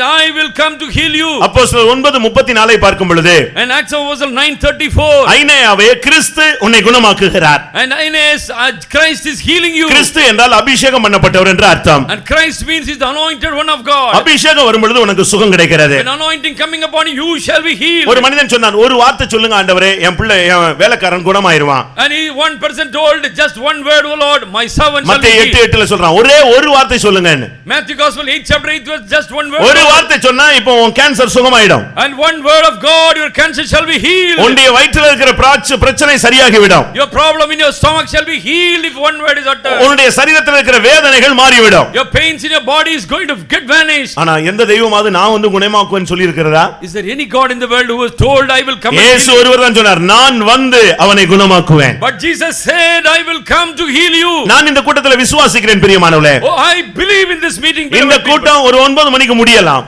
9 o'clock this meeting may be ஆனா over. அதுக்கு முன்னால தேவன் வந்து உன்னை குணமாக்குவார். Before that my God will come to heal you. ஒரு இடத்துல இப்படிப்பட்ட ஒரு கூட்டம் நடந்தது. And there was a meeting of this order. அந்த கூட்டம் நடந்து முடிந்து விட்டது. But meeting was almost over. அடுத்த நாள் இந்த கூட்டம் இருக்குன்னு தெரிஞ்சிட்டு ஒரு நடக்க முடியாத ஆளை அவங்க ஒரு குரூப் கொண்டு வந்துட்டாங்க. One group of people brought a person who was walking or a handicapped person, he was unable to walk also. அங்க வந்து பார்த்தா கூட்டம் முடிஞ்சு எல்லாரும் போயிட்டாங்க. But when he was brought, all the meeting was over and பந்தல் எல்லாம் பிரிச்சிட்டாங்க. and they removed all the pandal also. கொஞ்ச பேர் இருந்து அந்த இடத்தை க்ளீன் பண்ணிட்டு இருக்காங்க அடுத்த நாள். But next day some people were only cleansing this place. அந்த நடக்க முடியாத மனுஷன் அங்க வந்து நிக்கிறான். The person was unable to walk, now he has been brought. அவன் அங்க வந்து நின்னு When he was standing there, அவனை கொண்டு வந்து விட்டு கேக்குறாங்க ஐயா கூட்டம் இல்லையா இன்னைக்குன்னு கேட்டாங்க. and all the people brought him said there is no meeting today. அங்க க்ளீன் பண்ணாதவங்க சொன்னாங்க அதெல்லாம் நேத்தே முடிஞ்சிட்டுங்க. The meeting is already over yesterday. அந்த மனுஷன் அப்படியே சோர்ந்து போயிட்டான். And he was totally faint. ஐயோ நேத்தே meeting முடிஞ்சிருச்சாமே. Oh, yesterday itself meeting is over. நமக்கு இன்னைக்கு விடுதலை கிடைக்காது போல் இருக்கேன். Oh, I will not have a healing ஏன்னா today. கூட்டம் முடிஞ்சிருச்சு பந்தல் பிரிச்சாச்சு க்ளீன் பண்ணிட்டு இருக்காங்க. Pandal is also being removed, there is a cleaning taking place. அப்ப அதுல க்ளீன் பண்ணிட்டு இருந்த ஒரு பிரதருக்குள்ள ஆவியானவர் வந்தார். But the spirit of the Lord came to a person who was cleaning there. இங்க ஒரு ஆள் சொல்லிட்டு இருக்காரு குணமாக்குற பாஸ்டர் எல்லாம் போயிட்டாங்க. But one person was saying the healing pastor is already gone. அவங்க நேத்தே கூட்டம் முடிச்சிட்டு போயிட்டாங்க. Yesterday meeting was over and he is gone. பந்தல் எல்லாம் பிரிச்சாச்சு. Now everything is removed. இப்படி அவர் வந்து ஃபேக்ட் அப்படியே சொல்லிட்டு இருக்கார். And he was narrating, give the facts and figures. ஆனா திடீர்னு பக்கத்துல அந்த க்ளீன் பண்ணிட்டு இருந்த பிரதருக்குள்ள ஆவியானவர் வந்துட்டார். The spirit of the Lord came into the brother who was ஏனென்றா இந்த மனுஷன் சோர்ந்து அப்படியே விடாய்த்து போய் நிக்கிறான். ஐயோ எனக்கு விடுதலை இனிமே கிடையாதான்னு நினைக்கும் போது இவர் ஓடி வந்து சொன்னாரு சுகமாக்குற கூட்டமும் முடிஞ்சிருச்சு சுகமாக்குற வரமுள்ளவங்களும் போயிட்டாங்க, ஆனா சுகமாக்குற தேவன் இருக்கிறார்னு சொன்னாரு. அந்த ஆளு நடக்க ஆரம்பிச்சிட்டான். And this brother in question, he told that healing ministry is over, healing, that servant of God also departed, but the healer God is present here. சுகமாக்குகிற தேவன் இன்றும் ஜீவிக்கிறார்னு சொன்னா உடனே அந்த ஆளு சப்பானி ஆளு எழும்பி நடக்க ஆரம்பிச்சான். The handicapped person also was standing. He said the healer God is alive here, and he was healed. He was standing. இதே போல ஒரு கன்வென்ஷன் முடிந்த நாள்ல நடந்த சம்பவம். This was an incident took place on the last day of the convention. Convention முடிந்த அடுத்த நாள்ல நடந்த சம்பவம். It was the next day after the convention. நீங்கள் தேவனை நம்பி இந்த கூட்டத்தில் நீங்கள் அவரை எதிர்பார்த்தால் உங்களை சுகமாக்கக்கூடிய வல்லமை அவருக்கு இருக்கிறது. உங்களோடு போராடுகிற வியாதியை கட்டளையிட்டு அகற்ற முடியாத சக்தி அவருக்கு இருக்கிறது. And if only you are able to believe on the word of God and come unto him, he is well able to deliver you from all your sickness. அவருக்கு இந்த வியாதி, பிசாசு, பிரச்சனை, பாரம், பாவம் இதெல்லாம் அவருடைய ஒவ்வொரு வார்த்தையிலே நீக்கக்கூடிய சக்தி. And this is all the very least significant power for him to dispel all the sickness or griefs and sorrow. ஒரே ஒரு வார்த்தை சொல்லிட்டா சாகுற வரைக்கும் நீ பாவமே செய்ய மாட்ட. One word if you utters, you shall not be sinning right your life. இனிமேல் இவனுக்குள்ள போகாதன்னு சொல்லிட்டா பிசாசு உன் கிட்டயே வராது. If God charging you this sickness or evil spirit, don't come in, he will not. இயேசு உன்னை குணமாக்கினால், குமாரன் உன்னை குணமாக்கி விட்டா அதுக்கு பிறகு இந்த வியாதி உன்னை நீ உள்ளே போனாலும் கூட அது உன்னை தொடாது. And if the son of man is healing you, if the sickness trying to come inside, he can never come and attack you. ஆனால் தேவன் உனக்கு ஒரு கட்டளை கொடுக்கிறார். But God is giving you a commandment. நான் அதைத்தான் முதல் நாளிலிருந்து ஒரு பகுதியாக சொல்லிக் கொண்டே வந்தேன். But I was explaining right from the first day onwards. ஒரு மனிதன் வியாதியிலிருந்து விடுதலையாக்கப்பட்ட பின்பு, When a person is getting healing, பாவத்திலிருந்து விடுதலை பெற வேண்டுமானால், when he has to be delivered from sin, பிரச்சனையிலிருந்து விடுதலை பெற வேண்டுமானால், from all his trials and troubles, வியாதி சுகமாக்கப்பட்டால், if the sickness is healed, அப்படியே வந்துட்டு நீங்க திரும்பி போயிட கூடாது. please do not walk off empty handed. கிறிஸ்தவ வாழ்க்கை என்பது சும்மா ஒரு கொஞ்ச நேரம் ஒரு விடுதலை மாத்திரம் அல்ல. Christian life is not just to receive deliverance and walking அது away. நிரந்தரமான விடுதலை. It is a permanent deliverance. அது மாத்திரமல்ல, Not only just இந்த that, உலக வாழ்க்கையோடு அது முடிந்து விடுகிறது இல்லை. it is not going to conclude when we die on this அடுத்து earth. நித்தியமான ஒரு வாழ்க்கை தொடங்குகிறது. Christian life is an everlasting life. அதனால தான் இம்மைக்காக ஒருவன் கிறிஸ்துவை பின்பற்றுவானானால் அவன் பரிதபிக்கப்படத்தக்கவன். Therefore a person is looking for confidently upon the Lord for in mundane thing, he is miserable man of. ஒருவேளை நாம் சில காரியங்களை முன்னிட்டு தான் இந்த மார்க்கத்தில் கொண்டு வரப்படுவோம். And we could have been brought in this fold because of some. ஆனால் அதற்கு பின்பு நீங்கள் செய்ய வேண்டியது என்ன? But after coming here, what must you do? பரலோகத்தை குறித்து நீங்கள் ஒரு தரிசனமும் பயணம் உள்ளவர்களாய் நீங்கள் இருக்க வேண்டும். And you must always have a vision connected with heaven in your life. அதனுடைய முதல் பகுதி நீ மனம் திரும்ப வேண்டும் என்று அவர் கட்டளையிடுகிறார். But in the beginning God commands you must repent from இதை your sin. முதலாம் நாளிலே நாம் சிந்தையிலே கொண்டு வந்தோம். And we have brought our thought dream on the first day. இரண்டாவது செய்ய வேண்டியது என்ன? Secondly, what must you ஒரு do? மனிதன் ஜலத்திலே ஞானஸ்நானம் பெற்றுக்கொள்ள வேண்டும். And he must be immersed in water for baptism. அப்பொழுது இந்த உலகத்திலே ஜலம் என்கிற உலகத்தில் இருக்கிற போராட்டங்களிலிருந்து நீ தப்புவிக்கப்படுவாய். Then you shall be set free from all the problem that is there in the world or in the water. அடுத்ததாக மனதில் உள்ள பாரங்கள் நீங்க வேண்டுமானால் நீ அபிஷேகத்தை பெற்றுக்கொள்ள வேண்டும். Thirdly, if the heaviness should depart from your mind, means you must have the anointing of the Lord. பாவத்தை உணர்தல்,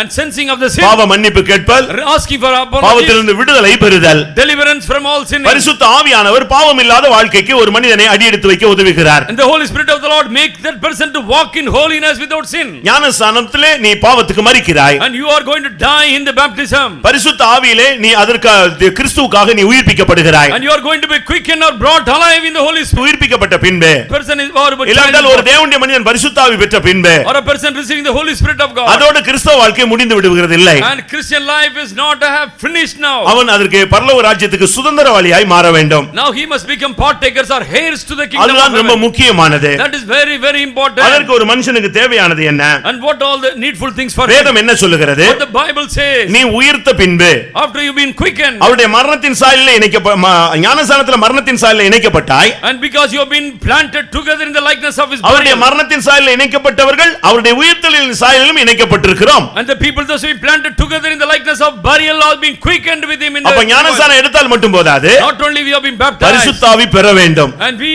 got to be.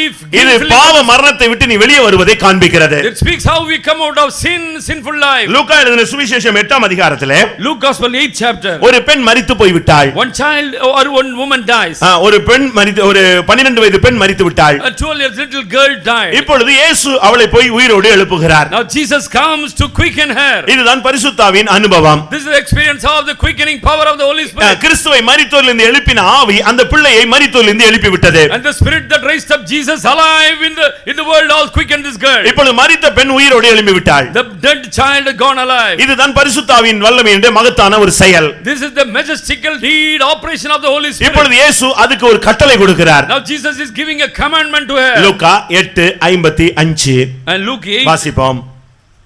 லூக்கா 8:55 8:55. உயிர் திரும்ப வந்தது. உடனே அவள் எழுந்திருந்தாள். அவர்களுக்கு ஆகாரம் கொடுக்க கட்டளையிட்டார். அவளுக்கு ஆகாரம் கொடுக்கும்படியாக அவர்களுக்கு அவர் கட்டளையிட்டார். And after he was quickened, he commanded to give her meat. ஒரு மனிதன் பரிசுத்தாவி பெற்றால் மட்டும் போதாது. A person received the Holy Spirit not suffice. அடுத்து அவன் லைஃபை லீட் பண்றதுக்கு அவனுக்கு ஆகாரம் தேவை. After furthermore to lead his life, he must need adequate meat. பரிசுத்தாவி பெற்ற உடனே சும்மா கை தட்டின உடனே பரிசுத்தாவி கிடைச்சிருச்சு, ஆவியில் நிரம்பி ஒரு 2 அடி 3 அடி அப்படி போயிட்ட உடனே நமக்கு எல்லாமே முடிஞ்சிருச்சு, நம்ம பரலோகத்துக்கு ரெடி ஆயிட்டோம்னு ரெடி ஆயிட்டீங்க.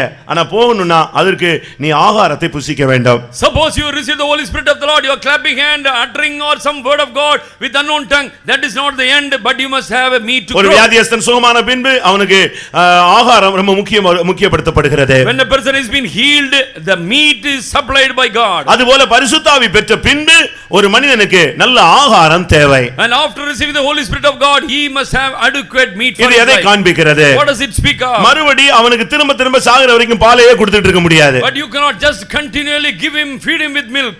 ஒருத்தன் வியாதியஸ்தன் சுகமாயிட்டான், ஒரு 15 வயசு பையன் வியாதியஸ்தன் சுகமாயிட்டானா அவனுக்கு 45 வயசு வரைக்கும் பாலையே கொடுத்துட்டு இருக்க முடியுமா? Suppose a 15 years old boy is healed, can you give milk for up till he becomes 45? அது ரட்சிப்புல கிடைக்கிறது தான் வசனமாகிய ஞானப்பால். And it is the sincerity milk is when we receive in the baptism. அவன் ரட்சிக்கப்படும் போது When he got saved. ஆனா பரிசுத்தாவி பெற்ற பின்பு But after receiving the Holy Spirit, அவனுக்கு கொடுக்க வேண்டிய ஆகாரம் என்ன? and what is the meat we have to offer him? எபிரேயர் 5ஆம் அதிகாரம் Hebrews 5th chapter 12 இருந்து 14 வரை பார்க்கும் பொழுது and 12 to 14. அங்க என்ன சொல்லப்பட்டிருக்கிறது? What has been told? நாம் பலமான ஆகாரத்தை புசிக்க வேண்டும். And we must eat strong meat. பால் உண்கிறவன் குழந்தையாக இருக்கிறான். He that useth milk is unskillful or deaf. எபிரேயர் 5:14 என்ன சொல்லுகிறது? What the Hebrews 5:14 says? பலமான ஆகாரம் நமக்கு தேவை. That we need that strong meat. சில சபைகள்ல போனா சும்மா சாதாரண வசனங்களையே பேசிட்டு இருக்காங்க. And some when we go to some church they will give casual words. ஆனா நம்ம இதுல ஒரு சின்ன ஜெபம்னாலும் உபதேசம் தான் பேசுறோம். But in our small prayer also we will give doctrinal truth. அதுதான் நன்மை தீமை என்கிற அதை பகுத்தறியக்கூடிய ஒரு ஆகாரம். And this is the meat by which we can discern what is good, what is அருமையானவர்களே, உங்களுடைய வாழ்க்கையிலே நீங்கள் பரிசுத்த ஆவி பெற்ற பின்பு நீங்கள் அப்போஸ்தல உபதேசத்தை உட்கொள்ள வேண்டும். And after you receiving the Holy Spirit of the God, you must intake the doctrinal அந்த truth. தாய்க்கும் தகப்பனுக்கும் அந்த கட்டளையை ஆண்டவர் கொடுத்தார். And God gave the commandment to father and mother of the child. ஒரு பிள்ளை உயிரோடு பிழைத்த பின்பு அது கடைசி வரை பலத்தோடு இருக்க வேண்டுமானால் பலமான ஆகாரத்தை அதுக்கு கொடுக்க வேண்டியிருக்கிறது. When the child is brought alive, a strong meat must be given to her for that to grow. ஒரு தேவனுடைய பிள்ளை ஒரு பலமான ஆகாரம், அதுதான் அப்போஸ்தல உபதேசம். And apostolic doctrine is the strong meat what we have to receive. அப்போஸ்தல நடவடிக்கைகளை நான் பார்க்கும் பொழுது And coming to Acts of Apostles, ஒரு மனுஷன் அபிஷேகம் பெற்ற பின்பு அவன் எதிலே நிலைத்திருக்க வேண்டும். and where he must abide after receiving the Holy Spirit of God. அங்க வேதம் என்ன சொல்லுகிறது? What the Bible says, ஒரு ஆவிக்குரிய மனுஷன் அபிஷேகம் பெற்று அப்படியே போய்விடக் கூடாது. a spiritual person after receiving the Holy Spirit Lord, he must not walk off. அவர்கள் அப்போஸ்தல உபதேசத்திலும் And in the doctrine of the apostles, அந்நியோன்யத்திலும் in fellowship, அப்பம் பிட்கிறதிலும் in the breaking of the bread, ஜெபம் பண்ணிலும் உறுதியாய் தரித்திருந்தார்கள். and they were continually steadfast in prayer. பரிசுத்த ஆவி பெற்ற பின்பு ஏதோ நீ ஒரு நல்ல அனுபவத்துக்குள்ள வந்திருக்கிறாய், ஆனால் உனக்குள்ளே கிறிஸ்துவின் நிறைவான வளர்ச்சி வர வேண்டுமானால் உனக்குள்ளே பலமான ஆகாரம் தேவை. And you have received the Holy Spirit of the Lord, you have come within the fold of God, but there must be a strong meat for you to grow. உலக பிரகாரமான ஆகாரங்கள் சரீரத்தை புஷ்டியாக்கும், பலவீனப்படுத்தும். The good fruit, the food of the world shall give us bodily strength. ஆனால் இந்த உபதேசம் இருதயத்தை நிரப்புகிறது. But the doctrinal truth shall give strength to the heart. அப்போஸ்தலர் 14:17 பார்க்கும் பொழுது Acts of Apostles 14:17, அந்த ஆகாரம் அவருடைய இருதயத்தை நிரப்பிக் கொண்டே வருகிறது. and that meat was filling up their heart. இது வாழ்க்கையை மாற்றக்கூடிய சக்தி இதுக்கு இருக்கிறது. It has got the power to radically change the heart. எகிப்திலே இருக்கும் பொழுது இந்த ஜனங்கள் வெள்ளரிக்காய், இந்த கோமட்டிக்காய், இந்த வெள்ளைப்பூண்டு இதைத்தான் அவங்க சாப்பிட்டுட்டே இருந்தாங்க. All the people of Israel when they were in Egypt they were just eating cucumbers, meat and Greek, that's all. ஆனால் செங்கடலை கடந்த பின்பு After crossing the Red Sea, கர்த்தர் அவர்களுக்கு வானத்தின் மன்னாவை அனுப்பினார். God granted manna showering from heaven. அதுதான் அவர்களை அந்த வனாந்தர பயணத்திலே 40 வருஷம் புஷ்டியாய் வைத்திருந்தது. And that made them to be on fatness with marrow walking through in the wilderness. அவர்களுக்கு அநேகருக்கு கறி மேல ஆசை வந்தது. Some people like to eat flesh. அதெல்லாம் சாப்பிட்டவன் செத்து தான் போனான். But all the people lusted after they ஆனா perished. விசுவாசத்தோடு மன்னாவை புசித்து வந்தவன் கடைசி வரை பயணப்பட்டு கானானுக்குள்ளே போகிறான். But faithfully person eating manna from heaven, he walked into Canaan. இந்த மார்க்கத்துக்குள்ளே வந்த பின்பு நீங்கள் அப்போஸ்தல உபதேசத்தை உட்கொள்ள வேண்டும். When after coming to the fold you must intake the doctrinal truth. இந்த அப்போஸ்தல உபதேசம் இல்லாத பட்சத்திலே நீ பலவீனனாய் போய் விடுவாய்.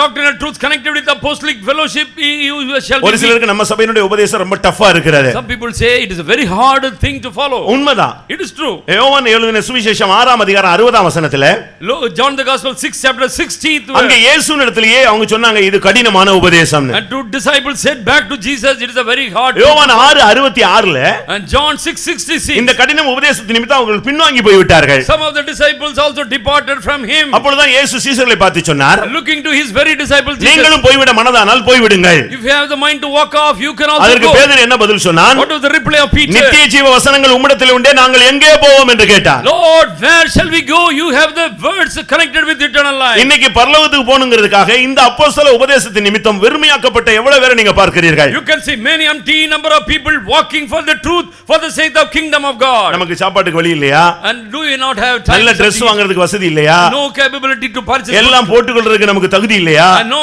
ability to put good things. இவைகள் எல்லாம் அனுபவிக்க எனக்கு அதிகாரம் உண்டு, ஆனால் ஒன்றும் தகுதியாயிராது என்று பவுல் சொன்னார். But Saint Paul says it is not expedient, it is not born. ஆனபடியால் தான் உபதேசத்துல கீழ்ப்படிய நாம் வெறுமையாகி ஒன்றுமே இல்லாமல் நம்முடைய சாயலே உருக்குலைந்து போகிறது.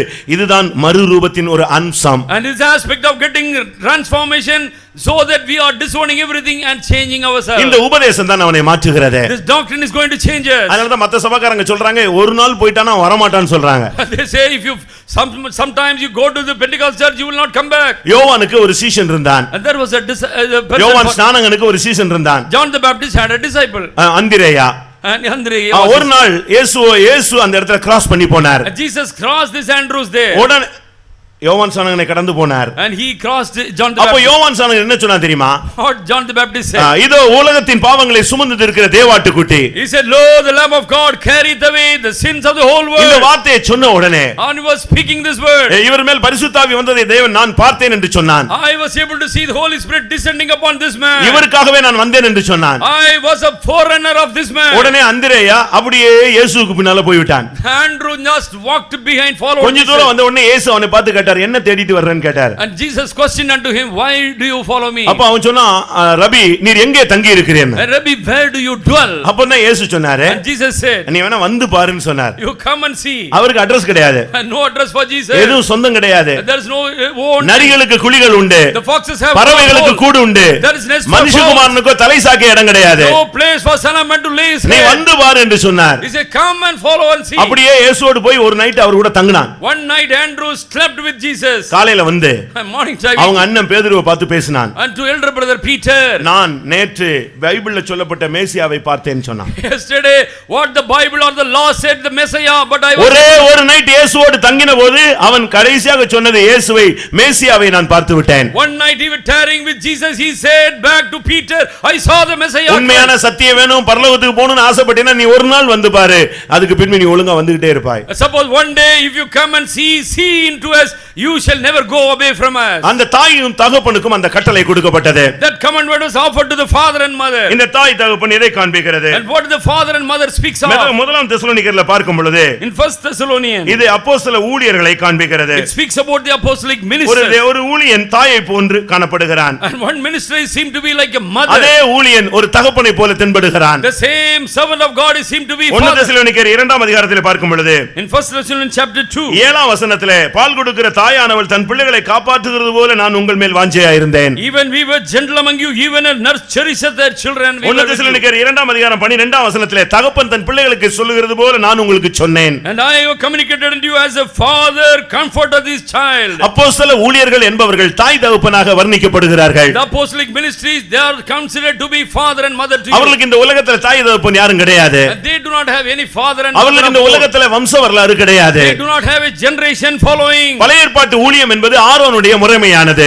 And the Old Testament ministry was the Aaronic order. அது குடும்ப ஊழியம். It is a family ministry. அது மனிதனை பூர்ணப்படுத்தவில்லை. It was not making perfection. ஆனால் புதிய ஏற்பாட்டு ஊழியம் அப்படிப்பட்டதல்ல. New Testament ministry is not of that order. இது குடும்ப ஊழியமும் அல்ல. It is neither of family. இது பிள்ளை பெற்றெடுக்கிற ஊழியமும் அல்ல. Not to give issues or birth. எபிரேயர்கள் நிருபம் 7ஆம் அதிகாரம் 3-4 வசனங்களை பார்க்கும் பொழுது Hebrews 7 chapter 3rd and 4th verse. அங்க என்ன சொல்லி சொல்லி இருக்கிறது? What has been told there? அந்த ஊழியன் மெல்கிசேதேக்கின் முறைமையின்படி உள்ள ஊழியன். And he's a servant of the Lord after the order of புதிய Melchizedek. ஏற்பாட்டிலே பலவிதமான ஊழியர்களை நீங்கள் முதுகுலத்திலேயே பார்க்கலாம். In Muduguluthul you can see so many servants. ஆனால் அவர்கள் எப்படிப்பட்ட ஊழியர்கள் என்று நீங்கள் பார்க்க வேண்டும். But you must identify what type of work. ஊழியங்களில் வித்தியாசம் உண்டு. But there are marked differences. ஆனால் கர்த்தர் ஒருவரே. But God is one. இந்த புதிய ஏற்பாட்டு ஊழியம் என்பது The New Testament ministry means, இல்லாவிட்டால் அப்போஸ்தலர் என்று சொல்லுகிறவர்கள் or the people called apostles. ஒன்று அன்னகர்களாய் இருப்பார்கள், மற்றொன்று அவர்கள் மெல்கிசேதேக்கின் முறைமையின்படி வாழ்கிறவர்களாய் இருப்பார்கள். Firstly they shall be eunuch by nature. Secondly they shall be order of Melchizedek. மெல்கிசேதேக்கின் முறைமையில உள்ளவனுக்கு தாய் தகப்பன் கிடையாது, பிள்ளைகள் குட்டிகள் கிடையாது. And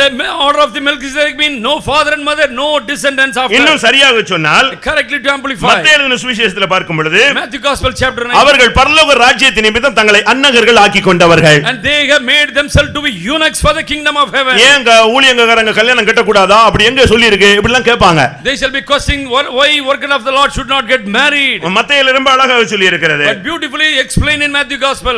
மத்தேயு 19ஆம் அதிகாரம் Matthew Gospel 19 12ஆம் வசனத்தில் இந்த வார்த்தை சொல்லப்பட்டிருக்கிறது. 12th verse Jesus said, இவர்கள் பரலோக ராஜ்யத்தின் நிமித்தம் தங்களை அன்னகர்கள் ஆக்கிக் கொண்டவர்கள். they have made themselves to be eunuchs for the kingdom of heaven.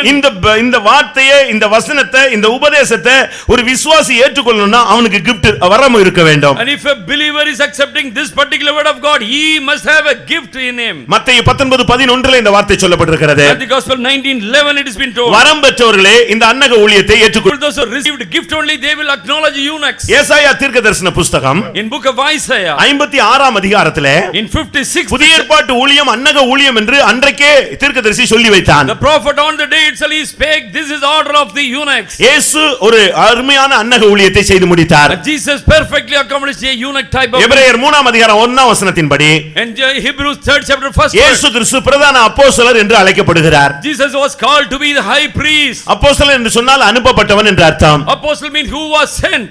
அவனுக்கு பெர்மனண்டா ஒரு இடம் கிடையாது. No permanent place for him to dwell. இயேசு பிறப்பதற்கு 700 வருடங்களுக்கு முன்பாக Before Jesus was taking birth, before 700 years. அங்கே ஏசாயா தீர்க்கதரிசி ஏசாயா 56ல என்ன சொல்லுகிறான்? In Isaiah 56 what prophet Isaiah said? அங்கே 4, 5, 6 வசனங்களிலே In the 4th, 5th and 6th verse. அங்கே அன்னகர்களை மேன்மையான இடத்துக்கு கர்த்தர் கொண்டு போய் வைக்கிறார் என்று சொல்லுகிறார். And he says God shall give the eunuchs a better place and better. அதுதான் புதிய ஏற்பாட்டு ஊழியர்களுக்கு உள்ள சீயோன் என்று நாம் விளங்கிக் கொள்ளலாம். That we can call it as a Zion offered to New Testament. பிரியமானவர்களே, ஒரு சபையிலே ஒரு முக்கியமான ஒரு ஆள் இருக்க வேண்டும். There must be an important person in a church. ஒரு வீடு கட்டினால் Suppose there is a house made. அதற்கு என்ன தேவை? What is needful of? அதற்கு ஒரு அஸ்திபாரம் தேவை. We need a foundational stone. அஸ்திபாரம் இல்லாத எந்த ஒரு கட்டடமும் நிக்காது. Without foundation no building can stand. அதுபோல Likewise. அப்போஸ்தலர் இல்லாத சபையும் நிக்காது. And a church without apostles shall not withstand. முதலாம் கொரிந்தியர் 12ஆம் அதிகாரம் 1 Corinthians 12th chapter 28ஆம் வசனத்திலே and 28th தேவனானவர் சபையிலே முதலாவது அப்போஸ்தலரை ஏற்படுத்தினார். and firstly he has made apostles in the church. இயேசு கிறிஸ்து தான் பிரதான அப்போஸ்தலர். And Jesus is the chief priest. அப்படியானால் ஒரு வீடு ஒரு சபை என்று சொன்னால் அதுக்கு அப்போஸ்தலர் தேவை. Firstly church mean it must have an apostle. அப்போஸ்தலரை எப்படி கண்டுபிடிக்கலாம்? How can we identify an apostle? Coat suit போட்டுப்பாரா? And will he have a coat and suit? இல்ல என்ன இந்த மாதிரி ஜிப்பா போட்டுப்பாரா? Or will he have a zipper like this? எப்படி கண்டுபிடிக்க முடியும்? How can you identify? அவனை கண்டுபிடிக்கணும்னா அவன் அன்னகனாய் மாறி இருக்க வேண்டும். And he must be an eunuch in his இந்த nature. உலகத்தை அவன் அனுபவிக்க கூடாது. He must not taste and enjoy this அவன் world. வம்ச வரலாறு இல்லாதவனாய் வாழ வேண்டும். He must not have generation to follow. இதுதான் தெய்வீக வாழ்க்கை. This is the divine life. பிரியமானவர்களே, இந்த அப்போஸ்தலர்கள் தான் அஸ்திபாரம். And these apostles are the foundational stones. நீங்க அஸ்திபாரம் வீட்ல இல்லாத வீட்ல உட்காருவீங்களா? Can you sit in a house there is no foundation means? யோசிச்சு பாருங்க. Consider that. இந்த இது ஆடிக்கிட்டே இருக்குன்னா நீங்க எல்லாரும் ஸ்தோத்திரம் ஸ்தோத்திரம்னு வெளியே போய் உட்கார்ந்துருவீங்க. Suppose it is shaking this building, you shall be going out. சரியான ஒரு பிடிப்பு இருக்கறனால தான் நீங்க எல்லாரும் உள்ள உட்கார்ந்திருக்கீங்க. Suppose it is standing upright, then you are seated here. அதுபோல அஸ்திபாரம் இல்லாத சபையில இருந்தா ஒரு நாள் அது விழும். Suppose there is no foundation in a church, one day it has to fall. எபேசியர் 2ஆம் அதிகாரத்துல பார்க்கும் பொழுது In Ephesians chapter 2. யார் இந்த அஸ்திபாரம்? And who is this foundation? எபேசியர் 2:20ல பார்க்கும் பொழுது In Ephesians 2:20. அப்போஸ்தலர் தீர்க்கதரிசிகள் என்பவருடைய அஸ்திபாரத்தின் மேல் கூட்டி கட்டப்பட்டு வருகிறீர்கள். And you have been built together upon the foundation stones, apostles and prophets. அதற்கு இயேசு கிறிஸ்து தாமே மூலைக்கல்லாக இருக்கிறார். For the church Jesus Christ is the chief cornerstone. இயேசு மூலைக்கல், அப்போஸ்தலர் தீர்க்கதரிசிகள். இந்த அப்போஸ்தல ஊழியர்கள் சொல்றாங்களே, இவங்க அந்த இடத்துல அஸ்திபாரக்கர்கள். இதுக்கு அதற்கு மேலே விசுவாசிகள் பரிசுத்தவான்களாக நீங்கள் மாளிகையாக கூட்டி கட்டி எழுப்பப்படுகிறீர்கள். Jesus Christ is the chief cornerstone and foundation stones are apostles, and upon you the lively stones you have been built together as a building. மத்தேயு சுவிசேஷம் 7ஆம் அதிகாரத்தை பார்க்கும் பொழுது, coming to Matthew Gospel chapter 7, மூன்று கூட்டத்தாரை பார்த்து இயேசு நான் உங்களை எனக்கு தெரியவே தெரியாதுன்னு சொன்னாரு. looking to three groups of people, Jesus said, I know you not. ஒரு குரூப் என்ன சொன்னது? What one group said? உம்முடைய நாமத்தில் தீர்க்கதரிசனம் சொன்னார்கள். We have prophesied in your name. நான் எனக்கு தெரியாதுன்னு சொல்லிட்டாரு. Jesus said, I know you not. உம்முடைய நாமத்தில் பிசாசை துரத்தணும்னு சொன்னாங்க. We have driven out demons in your name. எனக்கு தெரியாதுன்னு சொல்லிட்டாரு. He said, you do not. உம்முடைய நாமத்தில் அற்புதங்களை செய்தோம்னு சொன்னாங்க. We wrought forth signs and wonders. கர்த்தாவேன்னு சொன்னாங்க. அவர் எனக்கு தெரியவே தெரியாதுன்றாரு. They said, Lord, Lord, but God said, I do not know. ஏன் அந்த வார்த்தையை சொன்னார்? Why he said this word? நீங்கள் அற்புதங்களை செய்தீர்கள். And you are wrought forth wonders. பிசாசை துரத்தினீர்கள். You have driven out demons. தீர்க்கதரிசனம் சொன்னீர்கள். You uttered prophecy. ஆனால் But nevertheless, நீங்கள் தேவ சித்தம் செய்யவில்லை. you have not done the will of God. கர்த்தாவே கர்த்தாவே என்று சொல்லுகிறவன் தேவனுடைய ராஜ்யத்தில் பிரவேசிப்பதில்லை, என்னுடைய சித்தத்தின்படி செய்கிறவனே அங்கே பிரவேசிப்பான் என்று மத்தேயு 7 இயேசு சொன்னார். Matthew Gospel 7 chapter, Jesus narrated, not a person calling Lord, Lord shall enter into the kingdom of God, but a person doing the will of the Father. அத சொல்லிட்டு அப்படியே அடுத்த சப்ஜெக்ட்டுக்கு உள்ள வர்றாரு. But nextly he comes to the next chapter. அதுக்கு விளக்கத்துக்கு சொல்லுகிறாரு. And for amplification, நீ பிசாசெல்லாம் துரத்துனப்பா, and you are driven out demons. அற்புதம் செஞ்ச. You are out for ஏன் நான் உன்னை தெரியாதுன்னு சொன்னேன்? Why I said I do not know you? அதுக்கு காரணம் சொல்றாரு. The reason is, ஒரு மனுஷன் வீடு கட்ட போனான். a person is building up his house. ஒரு மணல்லையே வீடு கட்ட ஆரம்பிச்சிட்டான். But the building was raised upon a sand. அழகான வீடு கட்டி எழுப்பியாச்சு. Beautiful house was erected. ஒரு நாள் திடீரென்று பெருமழை வந்தது. One day a great rain came. ஒரு பெருங்காற்று வீசியது. A great wind came. ஒரு பெரு வெள்ளம் வந்தது. A great flood came. இந்த வீடு அடிபட்டு போய்விட்டது. And it was in ruins, devastated. இது விழுந்தே போய்விட்டது. It has totally fallen. கொஞ்ச நேரத்துல பார்த்தா அந்த வீடு இல்ல. And the house is not to be seen. அடுத்து அதுக்கு அடுத்து ஒரு வார்த்தை சொன்னாரு. Again Jesus had some more amplification. இன்னொருவன் போய் கன்மலையில தோண்டி அஸ்திவாரம் போட்டு ஒரு வீட்டை கட்டினான். Another person went to a rocky place, made a foundation and built a house. அதே காற்று வீசினது. The same wind came, but it was withstood. அதே மழை பெய்தது. Same rain came, அசையவில்லை. but it was not shaken. பெரிய வெள்ளம் வந்தது. Great flood came அது again, அசையவில்லை. but it was not அவன் shaken. புத்தியுள்ள மனிதன். He is a wise man. இது அந்த சம்பவத்தை சொல்லிட்டு தான் அற்புதம் அடையாளம் செஞ்செல்லாம் தெரியாதுன்னு சொல்லிட்டு தான் இந்த சம்பவத்தை இணைக்கிறார். And here the person who is doing signs and wonders, then Jesus narrates this. அற்புதம் செய்யலாம், தீர்க்கதரிசனம் சொல்லலாம், நீ பிசாசை துரத்தலாம். ஆனா அப்போஸ்தல ஐக்கியத்தில் இந்த அஸ்திபாரத்துல கட்டலைன்னா ஒரு நாள் வெள்ளம் வரும்பொழுது நீ நிக்க மாட்டாய். And you might be doing signs and wonders, you may be prophesying, doing great things for God, but if you are not having doctrinal truths and setting your life, one day you shall be in ruins. அற்புதம் செய்யறது ரொம்ப simple. It's a very casual thing to do miracles. கேரளாவுல ஒரு சகோதரி திடீர்னு பாத்தீங்கன்னா பயங்கரமா அற்புதம் செய்ய ஆரம்பிச்சிருச்சு. One sister started doing some miracles in Kerala. Kerala நம்ம பயங்கரமானது. She was doing some wonders. கொஞ்ச நாள்ல சபையில கூட்டம் நிரம்பி வழியுது. But in the church there was multitudes coming. அவங்க அப்படி வந்தா போதும் அப்படியே எல்லாரும் ஆடுவாங்க. People will be shaking when she comes. கூட்டம் ஆயிரக்கணக்குல வந்துருச்சு. Thousands of people were thronging. காணிக்கை கூடி ஆரம்பிச்சிருச்சு. And the offering also came. அதே ஊர்ல in the same place ஒரு பாவப்பட்ட ஒரு ஊழியக்காரர் இருந்தாரு. A poor servant of the Lord was there. அவருக்கு பயங்கர துக்கம். But he was so grieved. ஆண்டவரே நான் இத்தனை வருஷம் ஊழியம் செய்றேன். Lord, I am doing ministry for so long. ஒரு ஆத்மா வர மாட்டேங்கறான். But no soul is turning in.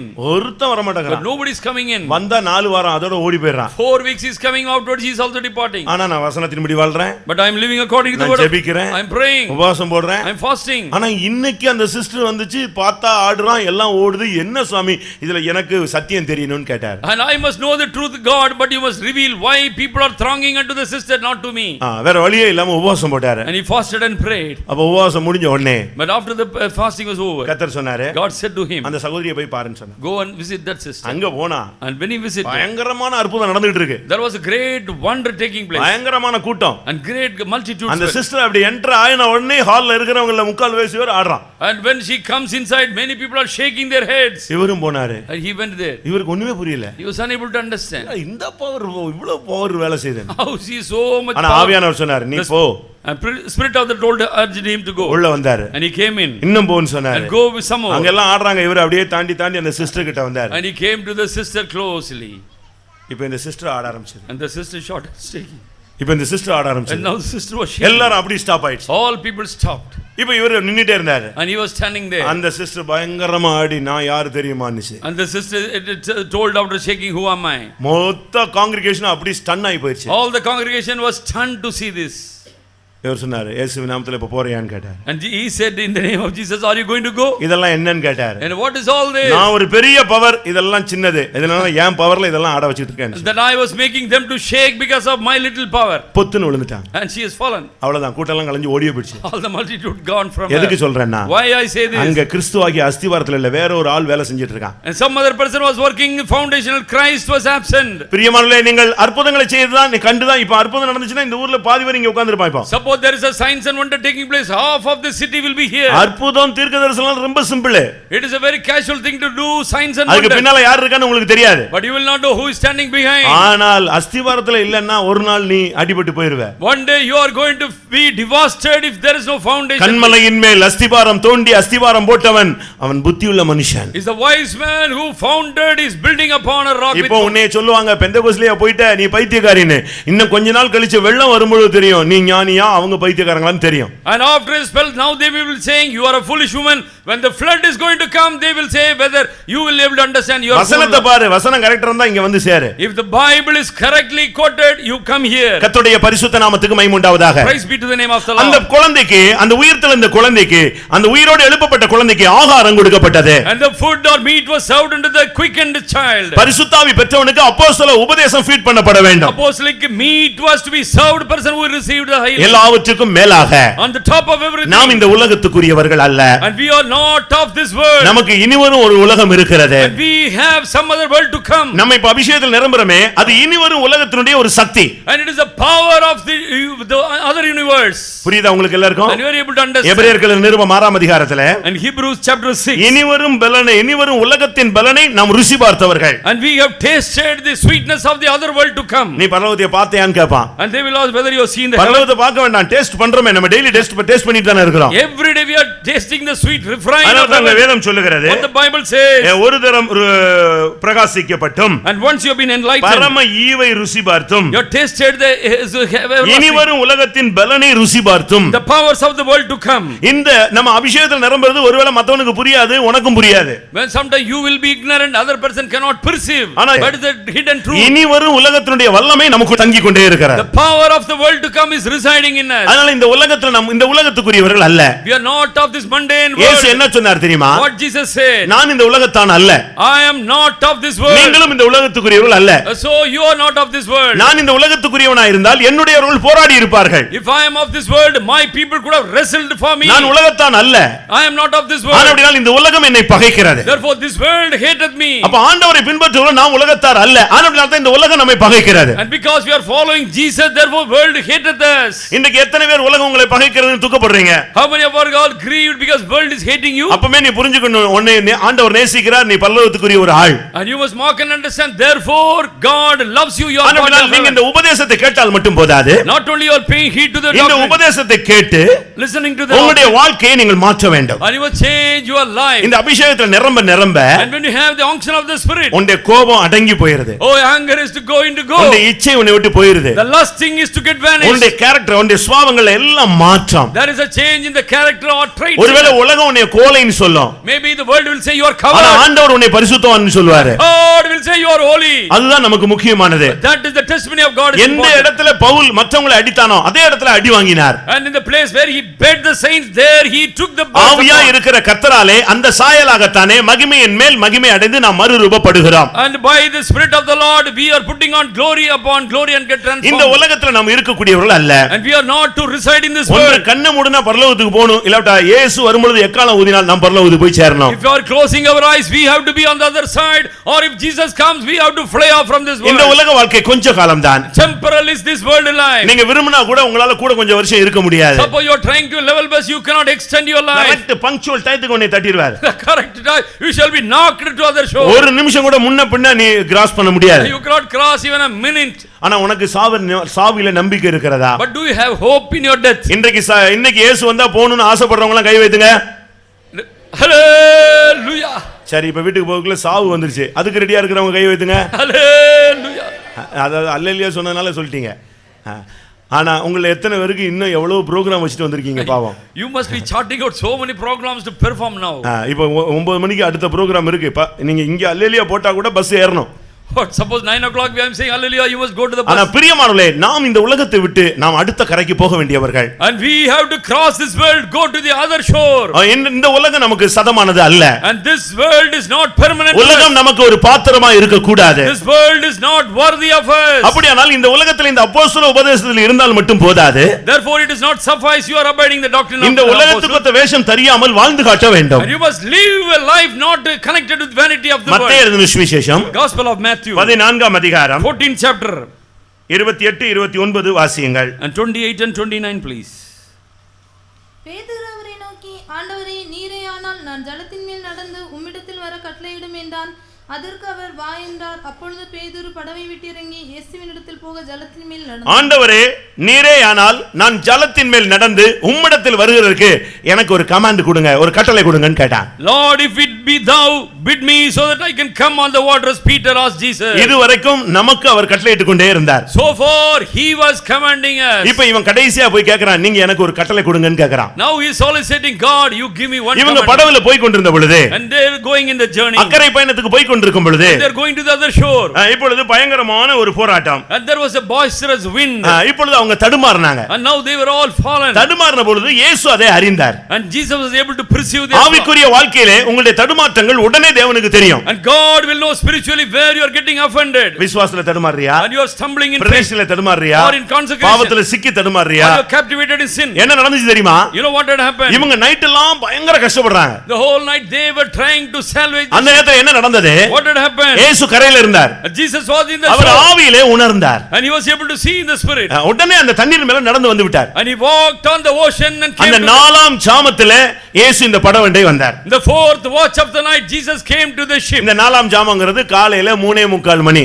And fourth night means it is a 3:45. அதுக்கு தான் இப்ப நம்ம 4 மணிக்கு ஒரு ஜெபம் வச்சிருக்கிறோம். Therefore morning is the praising 4 o'clock. அது வந்து உன்னுடைய பிரச்சனைகளை அதிகாலையிலேயே சந்தித்து தீர்க்கும்படியாக அவர் தண்ணீரின் மேலே இந்த உலகத்தின் மேல் நடந்து வருகிற ஒரு நேரம். It's a time God will be walking upon the world or the water to look after or cater for your நம்ம needs. ஆண்டவரை சந்திக்கிறதுக்கு நேரம் கேட்டுட்டு இருக்கோம். அவர் ஒரு அப்பாயின்ட்மென்ட் டைம் கொடுத்திருக்கிறார். காலையில இன்னைக்கு அதிகாலையில் என்னை தேடுகிறவன் கண்டடைவான். And now we are asking for God's time, but God has given a time. Morning those who seek after me. இந்த நாலாம் ஜாமத்திலே இயேசு அங்கே கடந்து வந்தார். The fourth watch of the night Jesus was இது on the அக்கறையில நடக்கிற ஒரு சம்பவம். incident took place when they were in the voyage. இவன் போயிட்டே இருக்கும், இந்த படகு போயிட்டு இருக்கும் பொழுது பிரச்சனை. இத தேடி இயேசு வர்றாரு. இப்போ இயேசுவை பார்த்த உடனே இவங்க பிசாசுன்னு கத்துனாங்க. And they were also afraid because they thought him to be a spirit and they thought they were afraid of இயேசு him. சொன்னார், நான் தான், பயப்படாதிருங்கள். And Jesus said, be of good cheer, it is I. இப்போ இயேசு கடல்ல தண்ணீர்ல நின்னுட்டு இருக்கிறாரு. Jesus was standing on the waters. இப்போ பேதுருக்கு அவன் எப்பொழுதுமே அதிக பிரசங்கிதான். And Peter is always type or he கொஞ்சம் ஸ்பீட் கூடின ஆளு. is very swift to உடனே அவன் என்ன சொன்னான் தெரியுமா? immediately what he is asking? ஆண்டவரே, நீர்தானா? Oh, is it though? நீரே ஆனால் நான் இந்த ஜலத்தின் மேல் நடந்து உம்மிடத்தில் வர எனக்கு கட்டளையிடும். Now if it be thou that bid me to come on the waters and come to you. இப்படி ஒரு ஆசை பாத்தீங்களா? See what is the desire of Peter? நான் இந்த நீர் எப்படி தண்ணீர் மேல நடந்து வந்தீரோ, How you are walking on the waters.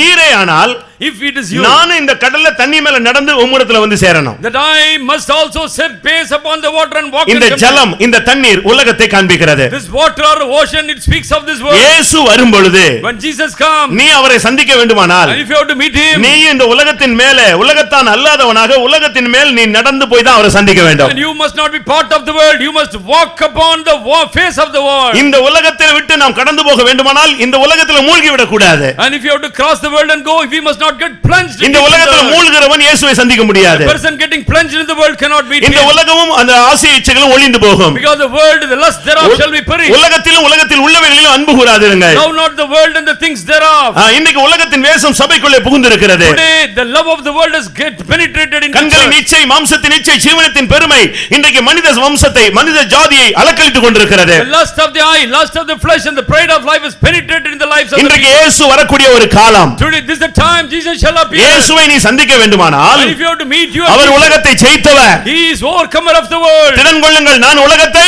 ஜெயித்தேன். Be of good cheer, I have overcome this world. உனக்கு அப்போஸ்தல உபதேசம் கேட்டு உனக்கு கேள்விப்பட்டிருந்து அறிந்து கொண்டிருந்தாலும், And although you listen to apostolic truth and you come அந்த பலத்திலே நீ இந்த உலகத்தின் மேல் நடந்தால் தான் இயேசுவை போய் பார்க்க முடியும். with the power of the apostolic truth, you must walk upon the face of this earth. இந்த ஜலத்தின் மேல், இந்த பாவ உலகத்தின் மேல் நீ மூழ்கி மூழ்கி விடாமல் பாவ உலகத்தின் மேலே நடக்கக்கூடியவனாய் இருக்க வேண்டும். And you must be able to walk beyond the spheres of the water, not getting into the sin. அதுக்கு சொல்றான், ஆண்டவரே நான் உம்மிடத்தில் வர எனக்கு என்ன செய்யும்? கட்டளையிடும். And now you must give me a commandment so that I must walk unto you. அது என்ன வார்த்தை? What was that word? ஆண்டவரே எக்காலம் தொனிக்கும் பொழுது நான் மறுரூபமாக எனக்கு கட்டளையிடும். Lord, give me a commandment when the trumpet shall be blowing, I shall have to fly. இன்றைக்கு நான் கண்ணை மூடினால் உம்மிடத்தில் வர எனக்கு கட்டளையிடும். Lord, if I am closing my eyes today, but I must come to you. உங்களில் எத்தனை பேர் இந்த உலகத்திலிருந்து அவரிடத்தில் போக, ஆண்டவரே எனக்கு ஒரு கமாண்ட் கொடுங்க, எப்போ வந்தாலும் சரி நான் உம்மை பார்க்க வேண்டும், உம்மை சந்திக்க வேண்டும். How many of us are having this hunger star desire? Lord, give me a commandment, when you are calling me I have to fly off. எக்காலம் தொனிக்கும் பொழுது நாம் மறுரூபமாக வேண்டுமானால் சர்ப்பத்தை மிதிக்க வேண்டும். And if the trumpet has to blow, if you have to fly off, we must tread upon the adder and the lion. 91ஆம் சங்கீதம் 13ஆம் வசனத்திலே சிங்கத்தின் மேலும் நடந்து வலு சர்ப்பத்தை நீ மிதித்து போடுவாய், அவன்தான் இயேசுவை போய் பார்க்க முடியும். And a person, the 91st Psalm says that you must tread upon the lion and the adder, he can meet Jesus when இந்த உலகத்தில் அக்கினி பரீட்சைகள் உண்டு. There shall be fiery trials in this world. ஏசாயா 43:2ல நீ அக்கினியிலே நடப்பாய், ஆனால் நீ வேகாதிருப்பாய். Isaiah 43:2 says you shall be walking on the fire, but it shall not hurt you by any means. அருமையானவர்களே, உங்களில் எத்தனை பேர் இந்த தண்ணீரில் நடந்து இயேசுவை பார்க்க விரும்புகிறீர்கள்? How many of us are desiring to walk on the water and meet him? எப்பொழுது வந்தாலும் கர்த்தாவே நான் உம்மை சந்திக்க எனக்கு கட்டளையிடும். Lord, command unto me so that I must meet you when you come. உடனே இயேசு சொன்னார், When Jesus said, நான் தான், it is I. நீ நடந்து வா. Come. எப்படிப்பட்ட ஒரு கட்டளை பாத்தீங்களா? And see what a வா command. என்றார். And he called him. அவன் படவை விட்டு இறங்கி ஜலத்தின் மேல் நடந்து அவரிடத்தில் போனான். He walked and come out of the ship, walked on the water, gone to. இயேசு வரும் பொழுது நீ வா என் மணாலியே என்கிற ஒரு சத்தம் உனக்கு கேட்கணும். And when Jesus is appearing again, you have to hear a voice. அந்த வார்த்தை என் புறாவே என் உத்தமியே என்கிற ஒரு சத்தம் உனக்கு கேட்கணும். And you must be able to listen to a voice, my dove, my undefiled, please. என் மகனே என் மகளே என்கிற ஒரு எக்கால சத்தம் உனக்கு கேட்கணும். A trumpeting voice, my son, my daughter, ascend and come. அந்த வார்த்தை கேட்டால் நீ நடந்து போகலாம். And when you are listening the voice, you can walk and அருமையானவர்களே, go. உங்களில் எத்தனை பேர் இந்த சத்தியத்தில் நடக்க முடியாம தடுமாறீங்க? How many of you are getting offended, not able to walk in the truth? இந்த ஜலத்தின் மேல் நீ நடக்க வேண்டும். You got to walk on the water. இந்த உலகத்தின் மேல நீ நடக்க வேண்டும், உலகத்தில் மூழ்கி விட கூடாது. You must not get plunged in the world, you must walk on the water, the world. சர்ப்பத்தின் வாயை நீ மிதி, சர்ப்பத்தின் தலையை நீ நசுக்க வேண்டும். And you must trample upon the heads of the lion and the சிங்கத்தின் serpent. மேலே நீ நடக்க You வேண்டும். must walk upon the lions. அக்கினியில நடந்தால் நீ வேகாமல் வாழ்ந்து காட்ட வேண்டும். And you must not be hurt by the fire trials. ஒருவேளை இந்த பிராக்டீஸ் இல்லனா கேளு ஆண்டவரே. And you must ask Lord, Lord, I do not have the practice. ஓசியா 11:3ல என்ன சொல்லி இருக்கிறது? And Hosea 11:3 what நான் he says? அவனை கையை பிடித்து நடக்க பழக்கினேன். I have made him to walk by holding பேதுரு fast. மூழ்கின பொழுது இயேசு உடனே கை கொடுத்து அவனை தூக்கி விட்டார். When Peter was getting drowned, Jesus lifted him by hand. அருமையானவர்களே, உங்களில் எத்தனை பேர் ஆண்டவரே நீரேயானால் நான் உம்மிடத்தில் வர எனக்கு கட்டளையிடும் என்று கேட்கிறீர்கள்? How many of us are asking, Lord, Lord, if it is thou, ask me to come also. இந்த உலகத்தில் உன்னுடைய வியாதிகளிலிருந்து உன்னை விடுவிக்கிறார். And he is setting you free from your sickness. இன்றைக்கு உன்னுடைய வியாதி நீங்கும்படியாக ஒரு கட்டளை புறப்பட போகிறது. A commandment comes to you, you are healed of your sickness. அவர் ராஜாதி ராஜா, அந்த கட்டளை அப்படியே நிறைவேறி உனக்குள்ள இருக்கிற வியாதி ஓடி போய் விடுகிறது. He is the King of Kings, the commandment comes to you, you are healed today. நீ ஆகாரம் புசிக்க வேண்டும். And you have to eat the meat. அஸ்திபாரத்திலே கட்டி எழுப்பப்பட You வேண்டும். must be raised upon the இந்த உலக பாவத்திலே மூழ்காமல் இயேசு வரும் பொழுது கர்த்தாவே நான் உம்மை சந்திக்க எனக்கு ஒரு கட்டளையிடும். Lord, give me a commandment, I must not get drowned in this world, I must hear இயேசு your வரும் voice. பொழுது பார்க்கணும்னு ஆசைப்படுறவங்க கண்களை மூடுங்கள். And people close your eyes if you are desired to meet him. நிச்சயமாக கர்த்தாவே நான் உம்மிடத்தில் வர எப்படியாயினும் என்னைக்கு நான் மரிச்சாலும் சரி, என்னைக்கு நீர் வந்தாலும் சரி, நான் உம்மை பார்க்க வேண்டும், அதுக்கு நீர் எனக்கு கட்டளையிடும் என்று சொல்றவங்க முழங்கால் படியிடுங்கள். All people kneel down, please. Those who are say, Lord, anytime you may be appearing, but you get me ready for that place. இந்த உலகத்துல நீ இந்த மார்க்கத்துல வந்து எவ்வளவு பிரதிஷ்டை பண்ணி இருக்கிறாய். And you made much consecration or devotion to God for so many உலகத்தை times. எதிர்த்து போராடி கொண்டிருக்கிறாய். You are resisting this world. சமுதாயத்தை எதிர்க்கிறாய். You are resisting society. இந்த சத்தியத்தின் நிமித்த குடும்பத்தை வெறுக்கிறாய். You are hating your own family members. உன்னுடைய சொந்த சரீரத்தை வெறுக்கிறாய். You are hating your body. உன்னை நீயே கீழ்ப்படுத்துகிறாய். You are subjugating yourself. உன்னை நீயே கட்டுப்படுத்துகிறாய். You are control limiting your members. அநேக காரியங்களை உன்னை உபவாசத்துக்கு கீழ்ப்படுத்துகிறாய். And you are subjugating you by fasting. எல்லாம் நல்லது பிரியமானவர்களே. Oh beloved people, ஆனா everything. இயேசு வரும் பொழுது நீ அவரிடத்துல போய் சேர வேண்டும். But when Jesus appears, you got to be with இல்லாவிட்டால் him. ஓடினது ஓடுகிறது எல்லாம் விருதாவாய் போய்விடும். Or else all our laboring running shall be in vain. எல்லாரும் கண்களை மூடுங்க. Please all of us. சேர்ல இருக்கிறவங்க உங்களால முழங்கால் போட முடியும்னா கொஞ்சம் முன்னால வந்து முழங்கால் போடுங்க. ஒரு அபிஷேகத்தினாலே கர்த்தர் இந்த கூட்டத்திலே எல்லாரையும் தொட போகிறார். And God is going to touch every person, be on the knees, even the people those are seated in the chair. நான் சொல்றேன், திரும்பவும் சொல்றேன், அவசியம் இல்லாம பேசாதீங்க. And please do not communicate to each other unwantingly. Do not get up unwarrantingly. அவசியம் இல்லாம கண்ணை திறக்காதீங்க. Unwanted, don't peer and there. கொஞ்ச நேரம் ஆவியானவருக்கு இடம் கொடுங்க. Give room for the Spirit of the Lord for இந்த a while. கூட்டத்தில் முதல் பகுதியாக ஆவியானவர் உங்களை குணமாக்க போகிறார். First phase, God is going to heal your sickness. எத்தனை பேர் விசுவாசிக்கிறீர்கள்? How many of you are believing this? உங்கள் எத்தனை பேருக்கு வியாதி, பலவீனம், சோர்வு, களைப்பு, அதரியங்கள் இருக்கிறது? How many of you are having the weariness, faintedness, sickness and pains? கண்ணை மூடு. Close your eyes. கொஞ்ச நேரம் தேவ ஆவியானவருக்கு இடம் கொடுப்போம். Give room for a while for the Spirit of God. உங்களுடைய பலவீனம் இன்னைக்கு உங்களை விட்டு வெளியே போகணும். The weakness has to depart from you today. விசுவாசமுள்ள ஜெபம், The faithful prayer, ஒரு பாவ அறிக்கை, and a conviction filled ஒரு prayer, பாவ மன்னிப்பின் நிச்சயம். assurance of forgiveness of sin. ஆண்டவர் சொல்றாரு, நான் வந்து குணமாக்குறேன். And Jesus said, I will come and heal you. இந்த கூட்டத்துல, இந்த கேம்பஸ்ல இப்போ உன்னை கிராஸ் பண்ண போகிறார். Today in this meeting Jesus is to cross and go by. ஒரு மனுஷனை கிராஸ் பண்ணி போகும்போது அவன் தாவீதின் குமாரனே எனக்கு இரங்கும் என்று கத்தினான். When Jesus was passing by, a person told, O son of David, இயேசு நின்று அவனை குருடனை கண்களை திறந்து விட்டார். Jesus stopped there. Hallelujah. The blind man. இந்த கூட்டத்துல ஒருவேளை முன்னால இருந்து பின்னால போகலாம். He may be crossing from front to left. இல்லாவிட்டால் பின்னால இருந்து முன்னால இயேசு கடந்து வரலாம். Jesus may be walking from rearward to. உன்னை கிராஸ் பண்ணும்போது விடாத. ஆண்டவரே என்னை குணமாக்கும் ஆண்டவரே. Lord, do not depart from me, heal me. நான் வியாதியா இருப்பது உம்முடைய சித்தம் அல்ல. Lord, it is not your will that I must have sickness. இப்பொழுது இந்த கூட்டத்துல இன்றைக்கு நீர் குணமாக்க வேண்டும். Today in the same very meeting. இனி சாகிற வரைக்கும் எனக்கு இந்த வியாதி வரக்கூடாது. Until my Hallelujah. death, this sickness should not. என் ஓட்டம் முடிகிற வரைக்கும் இந்த பலவீனம் வரக்கூடாது. Until my race is over, this sickness. என்னோடு போராடுகிற இந்த அசுத்த ஆவியை இயேசுவின் நாமத்திலே கடிந்து கொள்ளும் ஆண்டவரே. I rebuke the spirit that is overpowering me in my life. நான் வந்து குணமாக்குவேன் சொன்னீரே. You said I will come. நீர் வந்து குணமாக்கும். You come and heal me. ஒரே ஒரு வார்த்தை சொல்லும் ஆண்டவரே. One word, my Lord. அபிஷேகம் குணமாக்கும் என்று சொன்னீரே. You said your anointing will heal. நான் அபிஷேகம் பெற்றவன் தானே. I have received the Holy Spirit. இன்னொரு நிறைவான அபிஷேகம் என் மேல் இறங்கட்டும். Oh, let a great anointing coming upon me. இபாலக்கர திலபம் திதபலம் சிடுபிக நமஹரபானி.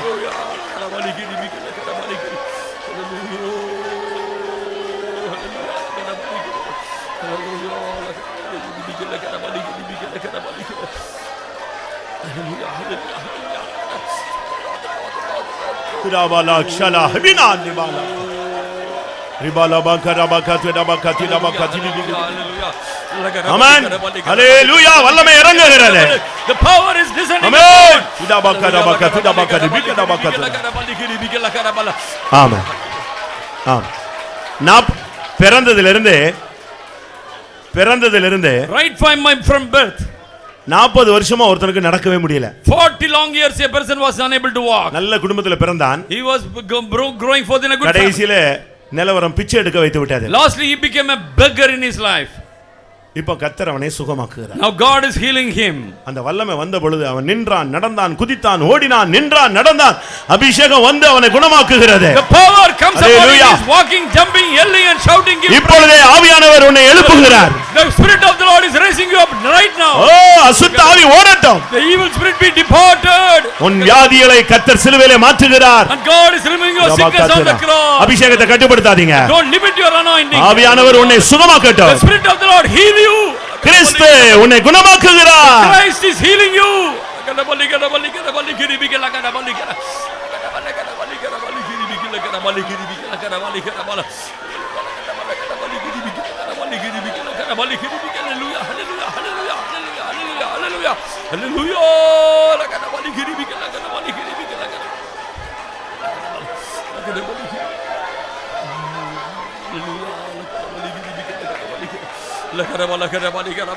Hallelujah, hallelujah.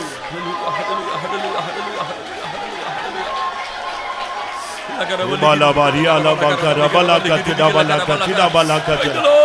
Ikada bala kashada bala katida bania. குணமாக்கும் ஆண்டவர். ஒருவரும் பலவீனமா இருக்க கூடாது. ஒருவரும் வியாதியா இருக்க கூடாது. ஒருவரும் பிசாசின் போராட்டத்தில் இருக்க கூடாது. இயேசுவின் நாமத்தினால ரைக்கதப கத்துட பங்கரா. ரிக்கதப கத்துட மானியா. ஏய் விடாப் ஷமனிகரதுன மானியா.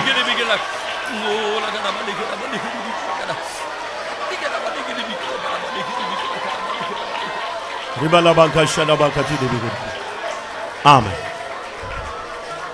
பிரியமானவர்களே, இந்த கூட்டத்தில் வந்திருக்கிற யாரும் கைவிடப்படக்கூடாது.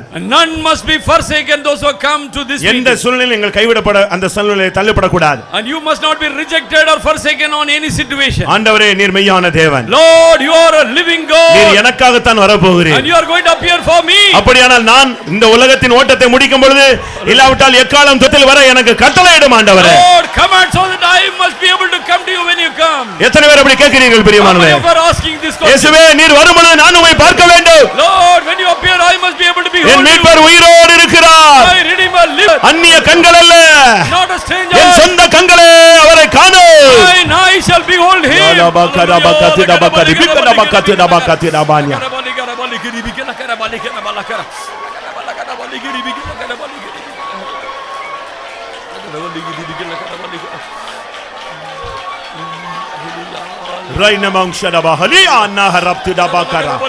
ஹல்லேலூயா ஹல்லேலூயா ஆமென்.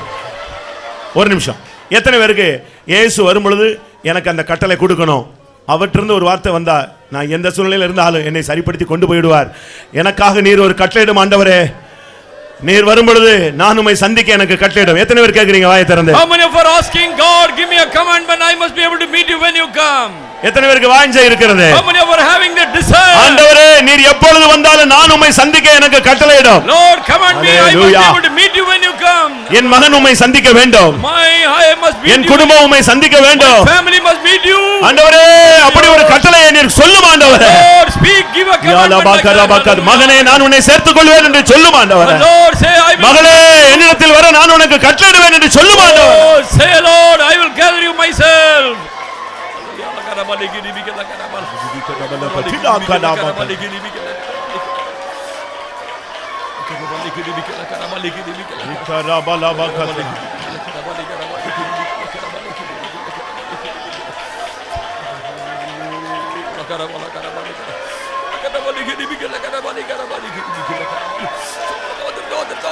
ஹல்லேலூயா ஹல்லேலூயா ஆமென். ஆமென். இயேசு ஜெயாலிகளை சேர்க்க வரப்போகிறார். Jesus is going to come or appear for the victors. ஜெயித்தவர்களை சேர்க்க இயேசு வரப்போகிறார். Jesus is going to gather up all the victors. எத்தனை பேர் ஜெயிக்க உங்களை ஒப்பு கொடுக்கிறீர்கள்? How many of you are surrendering to be victors? அருமையானவர்களே, Oh beloved people, ஒருவேளை இப்பொழுது நீ தோற்ற நிலவரத்தில் இங்கே கூட்டத்தில் உட்கார்ந்து இருக்கலாம். maybe in this meeting you are a defeated person. ஆனா உன்னுடைய தேவன் எப்படிப்பட்டவர் தெரியுமா? But you know what manner of God you have. நான் உலகத்தை ஜெயித்தவர், I have overcome this நான் world. சாத்தானை ஜெயித்தவர், I overcame Satan. நான் பிசாசின் வல்லமைகளை ஜெயித்தவர், I overcame the power of devil. எல்லா வியாதிகளையும் ஜெயித்தவர், And he overcame all எல்லா போராட்டங்களையும் ஜெயித்தவர், He overcame all trials. நீ ஆராதிக்கிற தேவன் ஜெயித்தவர், And you are worshiping God is உனக்குள் இருக்கிறவர் பெரியவர், and he that is in you is great. நிச்சயமாய் உன்னை ஜெயிக்க வைப்பார், Surely he will make you a நீ victor. ஜெயிப்பாய், You shall be victor. நீ அவரை You சந்திப்பாய். shall meet him. Yeah லபகரபகது டபகரபோனி அங்கடபகது.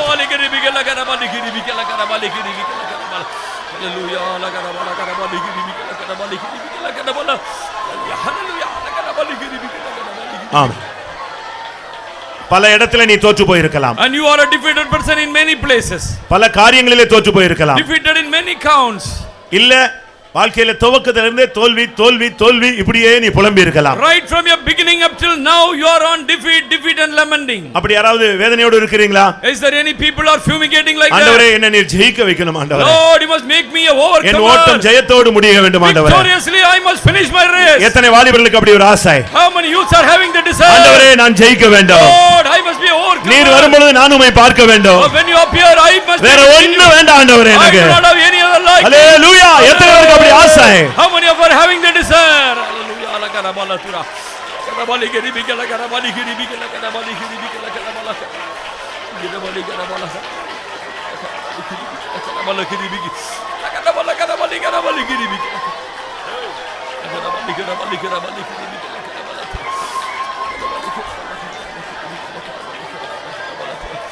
Hallelujah. La karabali karabali giri bikala karabali giri bikala karabali karabali giri bikala karabala. Hallelujah hallelujah hallelujah. Amen. Hallelujah. எத்தனை பேருக்கு விசுவாசம் இருக்கிறது? How many of you are able to believe? ஆமென். எனக்குள் இருக்கிறவர் பெரியவர். He that is in me is great. ஆமென். நீ பயப்படாத, Don't be afraid of. நீ சோர்ந்து போகாத. Don't be worried. இனிமேல் கர்த்தர் உன்னை ஜெயிக்க வைக்க போகிறார். Now henceforth you are a victor. நீ வாயை திறந்து சொல்லு, எனக்குள் இருக்கிறவர் பெரியவர். He that is in me is great. உலகத்தில் இருக்கிறவனிலும் And he that is in the world, எனக்குள் இருக்கிறவர் பெரியவர். that is in me is great. ஆமென். ஹalleluya. ரபக ரபக துடபலக துடப. ஆம். ஆம். எத்தனை பேருக்கு ஜெயிக்கணும்னு ஆசை How பிரியமானவர்களே? many wants to have this overcoming நீ life? ஜெயிக்கிறதுக்கு முன்பாக Before your victory. நீ ஜெயத்தை அறிக்கை செய்யணும். And you must convict and say, I am a victor. ஒரு பையன் காணாம போயிட்டான். One son was lost. வருஷ கணக்கா காணாம போயிட்டான். So many years you are not to be seen. ஜெபிச்சு கடைசில அந்த ஊழியக்காரர் வந்து கேட்டாங்க, ஐயா ஜெபிச்சுக்கிட்டே இருக்கேன் கிடைக்கலையே. And so many times the servants of the Lord were praying, but he our was not. சொன்னாரு, அவன் வருவான், என் பிள்ளை கீடுன்னு சொன்னார். But convict and say, mine shall come back one day. அற்புதமாய் கர்த்தர் அந்த பையனை ஒரு ஸ்டேட்ல தொலைஞ்சு போய் இன்னொரு ஸ்டேட்ல அவனை கிடைக்க வைத்தார். And how wonderfully God besought him in Hallelujah. another state and brought him. ஆமென். என்னில் இருக்கிறவர் உலகத்தை ஜெயித்தவர். He that is in me is எனக்குள் இருக்கிறவர் பெரியவர். He that is in me is great. எத்தனை பேர் வாயை திறந்து சொல்றீங்க? How many of you are able to convict and say, அவர் என்னை ஜெயிக்க வைப்பார். He will make me a overcomer. நான் ஜெயிப்பேன். I shall be victor. இயேசு வரும்பொழுது அவரை பார்ப்பேன். When Jesus shall appear, I will behold நான் him. அவரோடு பறந்து போவேன். I shall fly off with him. யாலா பங்கரா பக்கத்து ரபக்கத்து.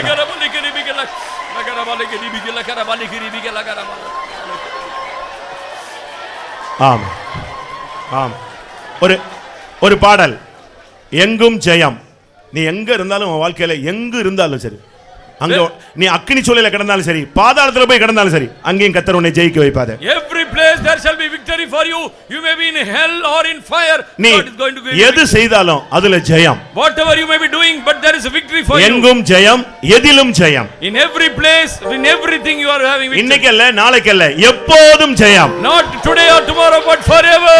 அடுத்ததாக Nextly, நீ சொல்லணும், என்னில் இருப்பவர் பெரியவர். and he that is in me is great. அவர் உலகத்தை ஜெயித்தவர். He has overcome this world. என்னில் இருப்பவர் பெரியவர். He that is in me is great. அவர் சாத்தானை ஜெயித்தவர். He overcame devil. எல்லாரும் நான் இப்போ ஒன்ஸ் அதை பாடுறேன், நீங்க எல்லாரும் சேர்ந்து பாடுங்க, ஒரு அபிஷேகத்தை நாம் பெற்றுக்கொள்ளலாம். We are going to receive the unction as we sing together. எங்கும் ஜெயம், எதிலும் ஜெயம், எப்போதும் ஜெயமே. எங்கும் ஜெயம், எதிலும் ஜெயம், எப்போதும் ஜெயமே. என்னில் இருப்பவர் பெரியவர், இயேசு உலகத்தை ஜெயித்தவர். என்னில் இருப்பவர் பெரியவர், இயேசு சாத்தானை ஜெயித்தவர். எங்கும் ஜெயம், எதிலும் ஜெயம், எப்போதும் ஜெயமே. எங்கும் ஜெயம், எதிலும் ஜெயம், எப்போதும் ஜெயமே. என்னில் இருப்பவர் பெரியவர், இயேசு உலகத்தை ஜெயித்தவர். என்னில் இருப்பவர் பெரியவர், இயேசு சாத்தானை ஜெயித்தவர். அல்லேலூயா. எத்தனை பேருக்கு அந்த நிச்சயம் இருக்கிறது? How many of you are having this assurance? நீ தோத்து போனது போதும். It is enough that you are defeated. செத்த முகமா நீ வீட்டுக்கு திரும்பி வந்ததெல்லாம் போதும். Lord, dead face, do not walk back home. எத்தனையோ ஆராதனைக்கு போயிட்டு கூட நீ செத்த முகமா தான் வீட்டுக்கு போன. And a dead face with which you have walked back in many meetings. ஆனா இன்னைக்கு ஜெயம் உனக்கு சுதந்திரமாய். Today, heritage is your victory. நீ ஆராதிக்கிற தேவன் உலகத்தை ஜெயித்தவர். God whom you worship is உனக்குள் இருக்கிறவர் பெரியவர். He that is in you is great. எங்கும் ஜெயம், எதிலும் ஜெயம், எப்போதும் ஜெயமே. எங்கும் ஜெயம், எதிலும் ஜெயம், எப்போதும் ஜெயமே.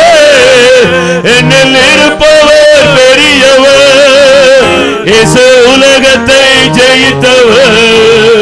என்னில் இருப்பவர் பெரியவர், இயேசு சாத்தானை ஜெயித்தவர்.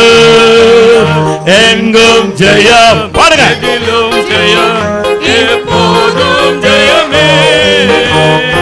எங்கும் ஜெயம், எதிலும் ஜெயம், எப்போதும் ஜெயமே. என்னில் இருப்பவர் பெரியவர், இயேசு உலகத்தை ஜெயித்தவர். என்னில் இருப்பவர் பெரியவர், இயேசு சாத்தானை ஜெயித்தவர். எங்கும் ஜெயம், எதிலும் ஜெயம், எப்போதும் ஜெயமே. எங்கும் ஜெயம், எதிலும் ஜெயம், எப்போதும் ஜெயமே. என்னில் இருப்பவர் இயேசு உலகத்தை ஜெயித்தவர், என்னில் இருப்பவர் பெரியவர். இயேசு சாத்தானை ஜெயித்தவர், என்னில் இருப்பவர் பெரியவர். இயேசு உலகத்தை ஜெயித்தவர், என்னில் இருப்பவர் பெரியவர். இயேசு சாத்தானை ஜெயித்தவர், என்னில் இருப்பவர் பெரியவர். இயேசு உலகத்தை ஜெயித்தவர், என்னில் இருப்பவர் பெரியவர். இயேசு சாத்தானை ஜெயித்தவர், என்னில் இருப்பவர் இயேசு உலகத்தை ஜெயித்தவர், என்னில் இருப்பவர் பெரியவர். இயேசு சாத்தானை ஜெயித்தவர், என்னில் இருப்பவர் ஹalleluya. ஏகதபக்கத்துடமான்யா, ஏகதபக்கத்துடமான்யா. இயேசு சாத்தானை ஜெயித்தவர். ஹalleluya.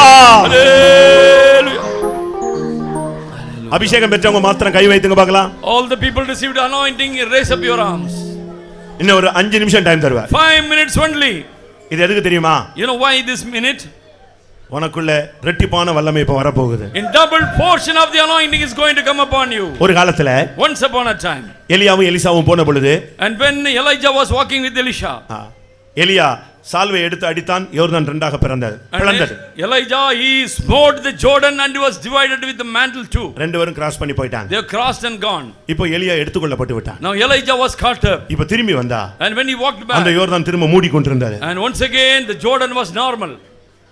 அதுபோல And likewise, நம்முடைய இயேசு எடுத்துக்கொள்ளப்பட்டு விட்டார். Jesus was caught up. ஆனா இப்போ நீ வந்தா உலகம் உனக்கு முன்னாக மூடி போய் நிக்கிறது. But now the world is closed before you, it's standing before you. நீ இப்போ இந்த யோர்தானை இரண்டாக பிளக்க வேண்டும். Now you have to divide the Jordan, this world. என்ன நடந்தது தெரியுமா? You know what happened? சரியான ரெட்டிப்பான வல்லமை அவன் மேல் வந்து இறங்கி இருந்தது. Double portion of the anointing was upon him. என்னை விசுவாசிக்கிறவன் என்னிலும் பெரிய கிரியைகளை செய்வான். He that believeth upon me Hallelujah. shall be more greater than. Amen. Hallelujah. ஒரு 2 நிமிஷம் எல்லாரும் முழங்கால் போடுங்க. For 2 minutes let be on the knees. அபிஷேகம் பெற்றா உட்கார்ந்துங்க. Suppose you receive the Holy Spirit, please be seated. அபிஷேகம் பெற்றா உட்கார்ந்துக்கோங்க. Suppose after receiving the Holy Spirit, be seated. யாக்கோபு என்ன செய்தான் தெரியுமா? What Jacob did?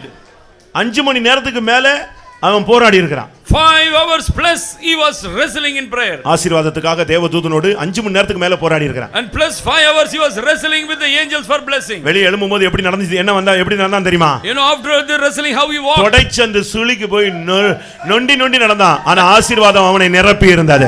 The blessing God filled but he was limping and walking Jacob. கர்த்தர் உன்னை ஜெயிக்க வைக்க போறார். உன்னால சும்மா இருக்க முடியுமா? And suppose God is going to make எங்கெல்லாம் தோற்றையோ அங்கெல்லாம் ஜெயிக்க போகிறார். all the place of defeat you are going to. எங்கெல்லாம் தலை குனிஞ்சியோ அங்கெல்லாம் உன்னை ஜெயிக்க வைக்க போகிறார். Every place that you are going to have victory. எங்கும் ஜெயம், எதிலும் ஜெயம், எப்போதும் ஜெயமே. எங்கும் ஜெயம், எதிலும் ஜெயம், எப்போதும் ஜெயமே.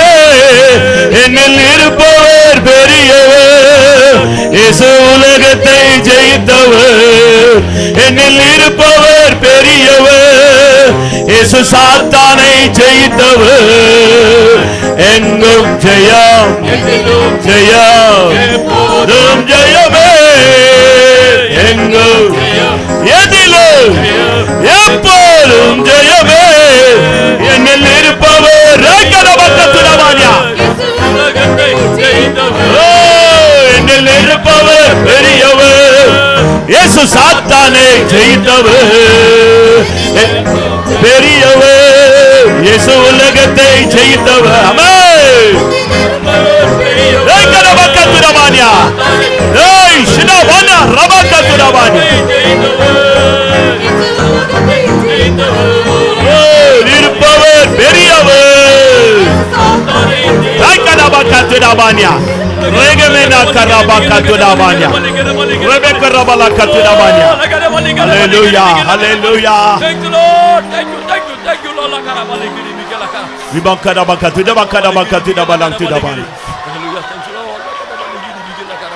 ஆமென்.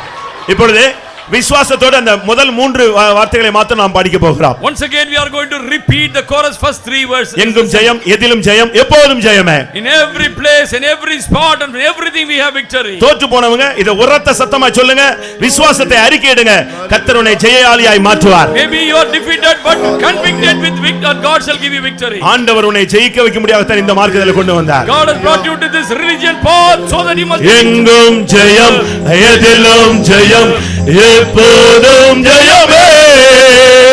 எங்கும் ஜெயம், எதிலும் ஜெயம், எப்போதும் ஜெயமே. எங்கும் ஜெயம், எதிலும் ஜெயம், எப்போதும் ஜெயமே. எங்கும் ஜெயம், எதிலும் ஜெயம், எப்போதும் ஜெயமே. எங்கும் ஜெயம், எதிலும்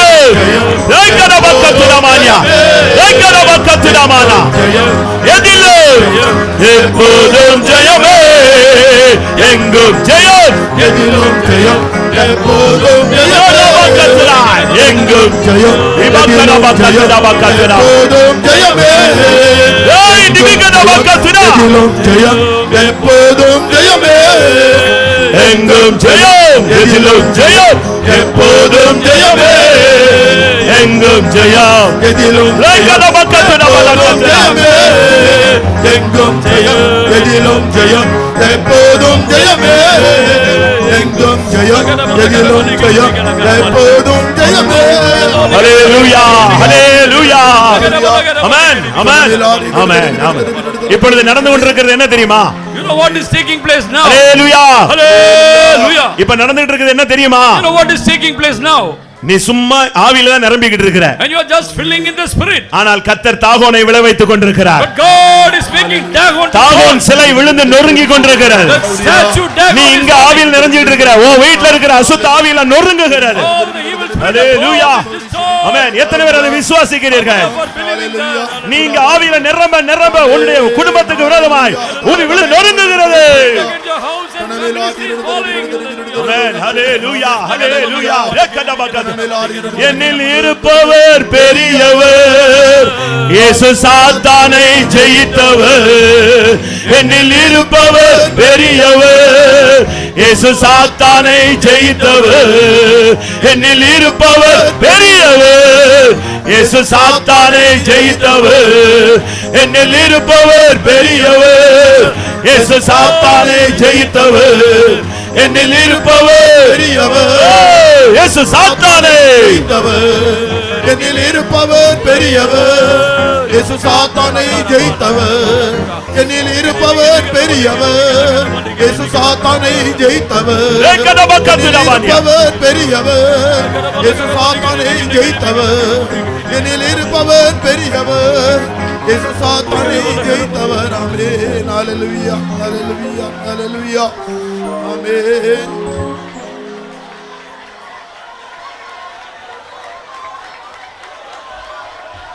Hallelujah, hallelujah, hallelujah, hallelujah, hallelujah. Amen. Hallelujah, hallelujah, hallelujah, hallelujah. Amen. ஆண்டவரே, hallelujah, hallelujah, hallelujah, hallelujah, hallelujah.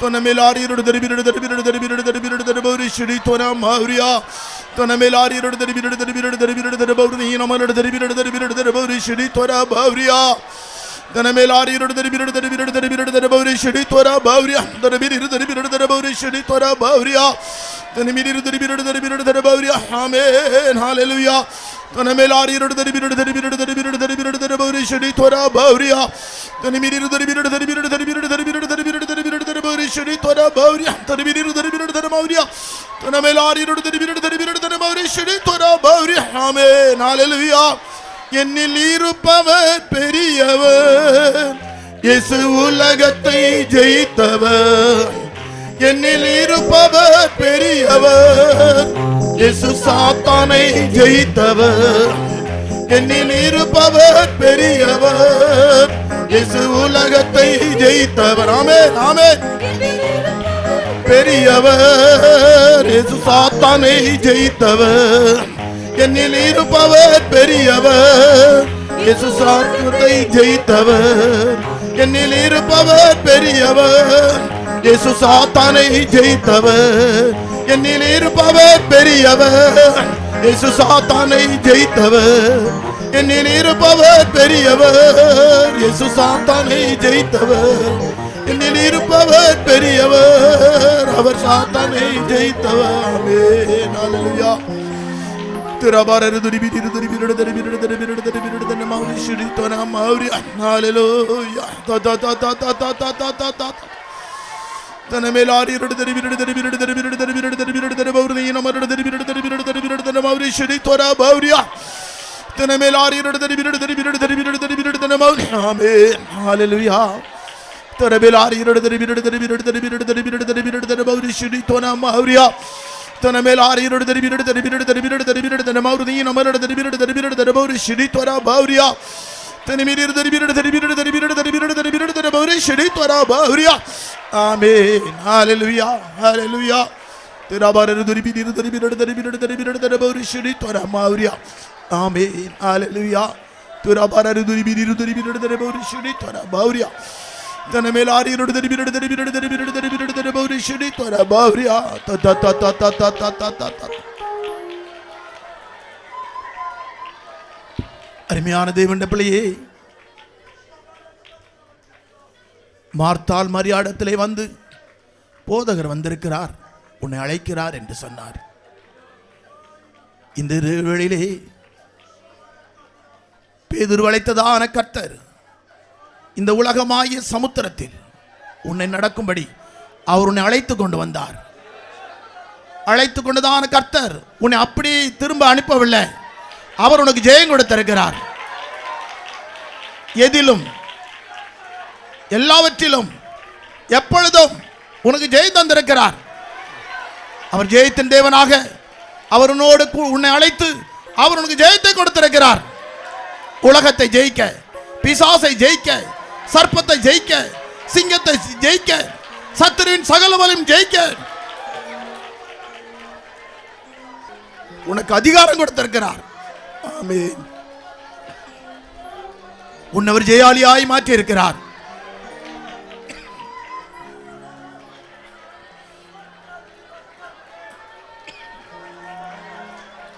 நம்முடைய இயேசு எல்லாவற்றையும் ஜெயித்தவர். நம்முடைய இயேசு எல்லாவற்றையும் ஜெயித்தவர். அவர் நமக்கு ஜெயம் கொடுத்தார். விசுவாசத்து கரங்களை வைத்து ஸ்தோத்திரம் பண்ணுவோம். ஆமென். ஹல்லேலூயா. தொரபெலாரியோட தொரபௌரி ஸ்ரீ தொரபௌரி. தொரபெலாரியோட திபிரட திபிரட திபிரட திபிரட தொரபௌரி ஸ்ரீ தொரபௌரியா. ஸ்தோத்திரம் ஆண்டவரே, ஸ்தோத்திரம் ஸ்தோத்திரம் ஸ்தோத்திரம் ஸ்தோத்திரம் ஸ்தோத்திரம் ஆண்டவரே, ஸ்தோத்திரம். கர்த்தர் தம்முடைய வார்த்தைகளினால் உயிர்ப்பித்ததுக்காய் ஸ்தோத்திரம் பண்ணுவோம்.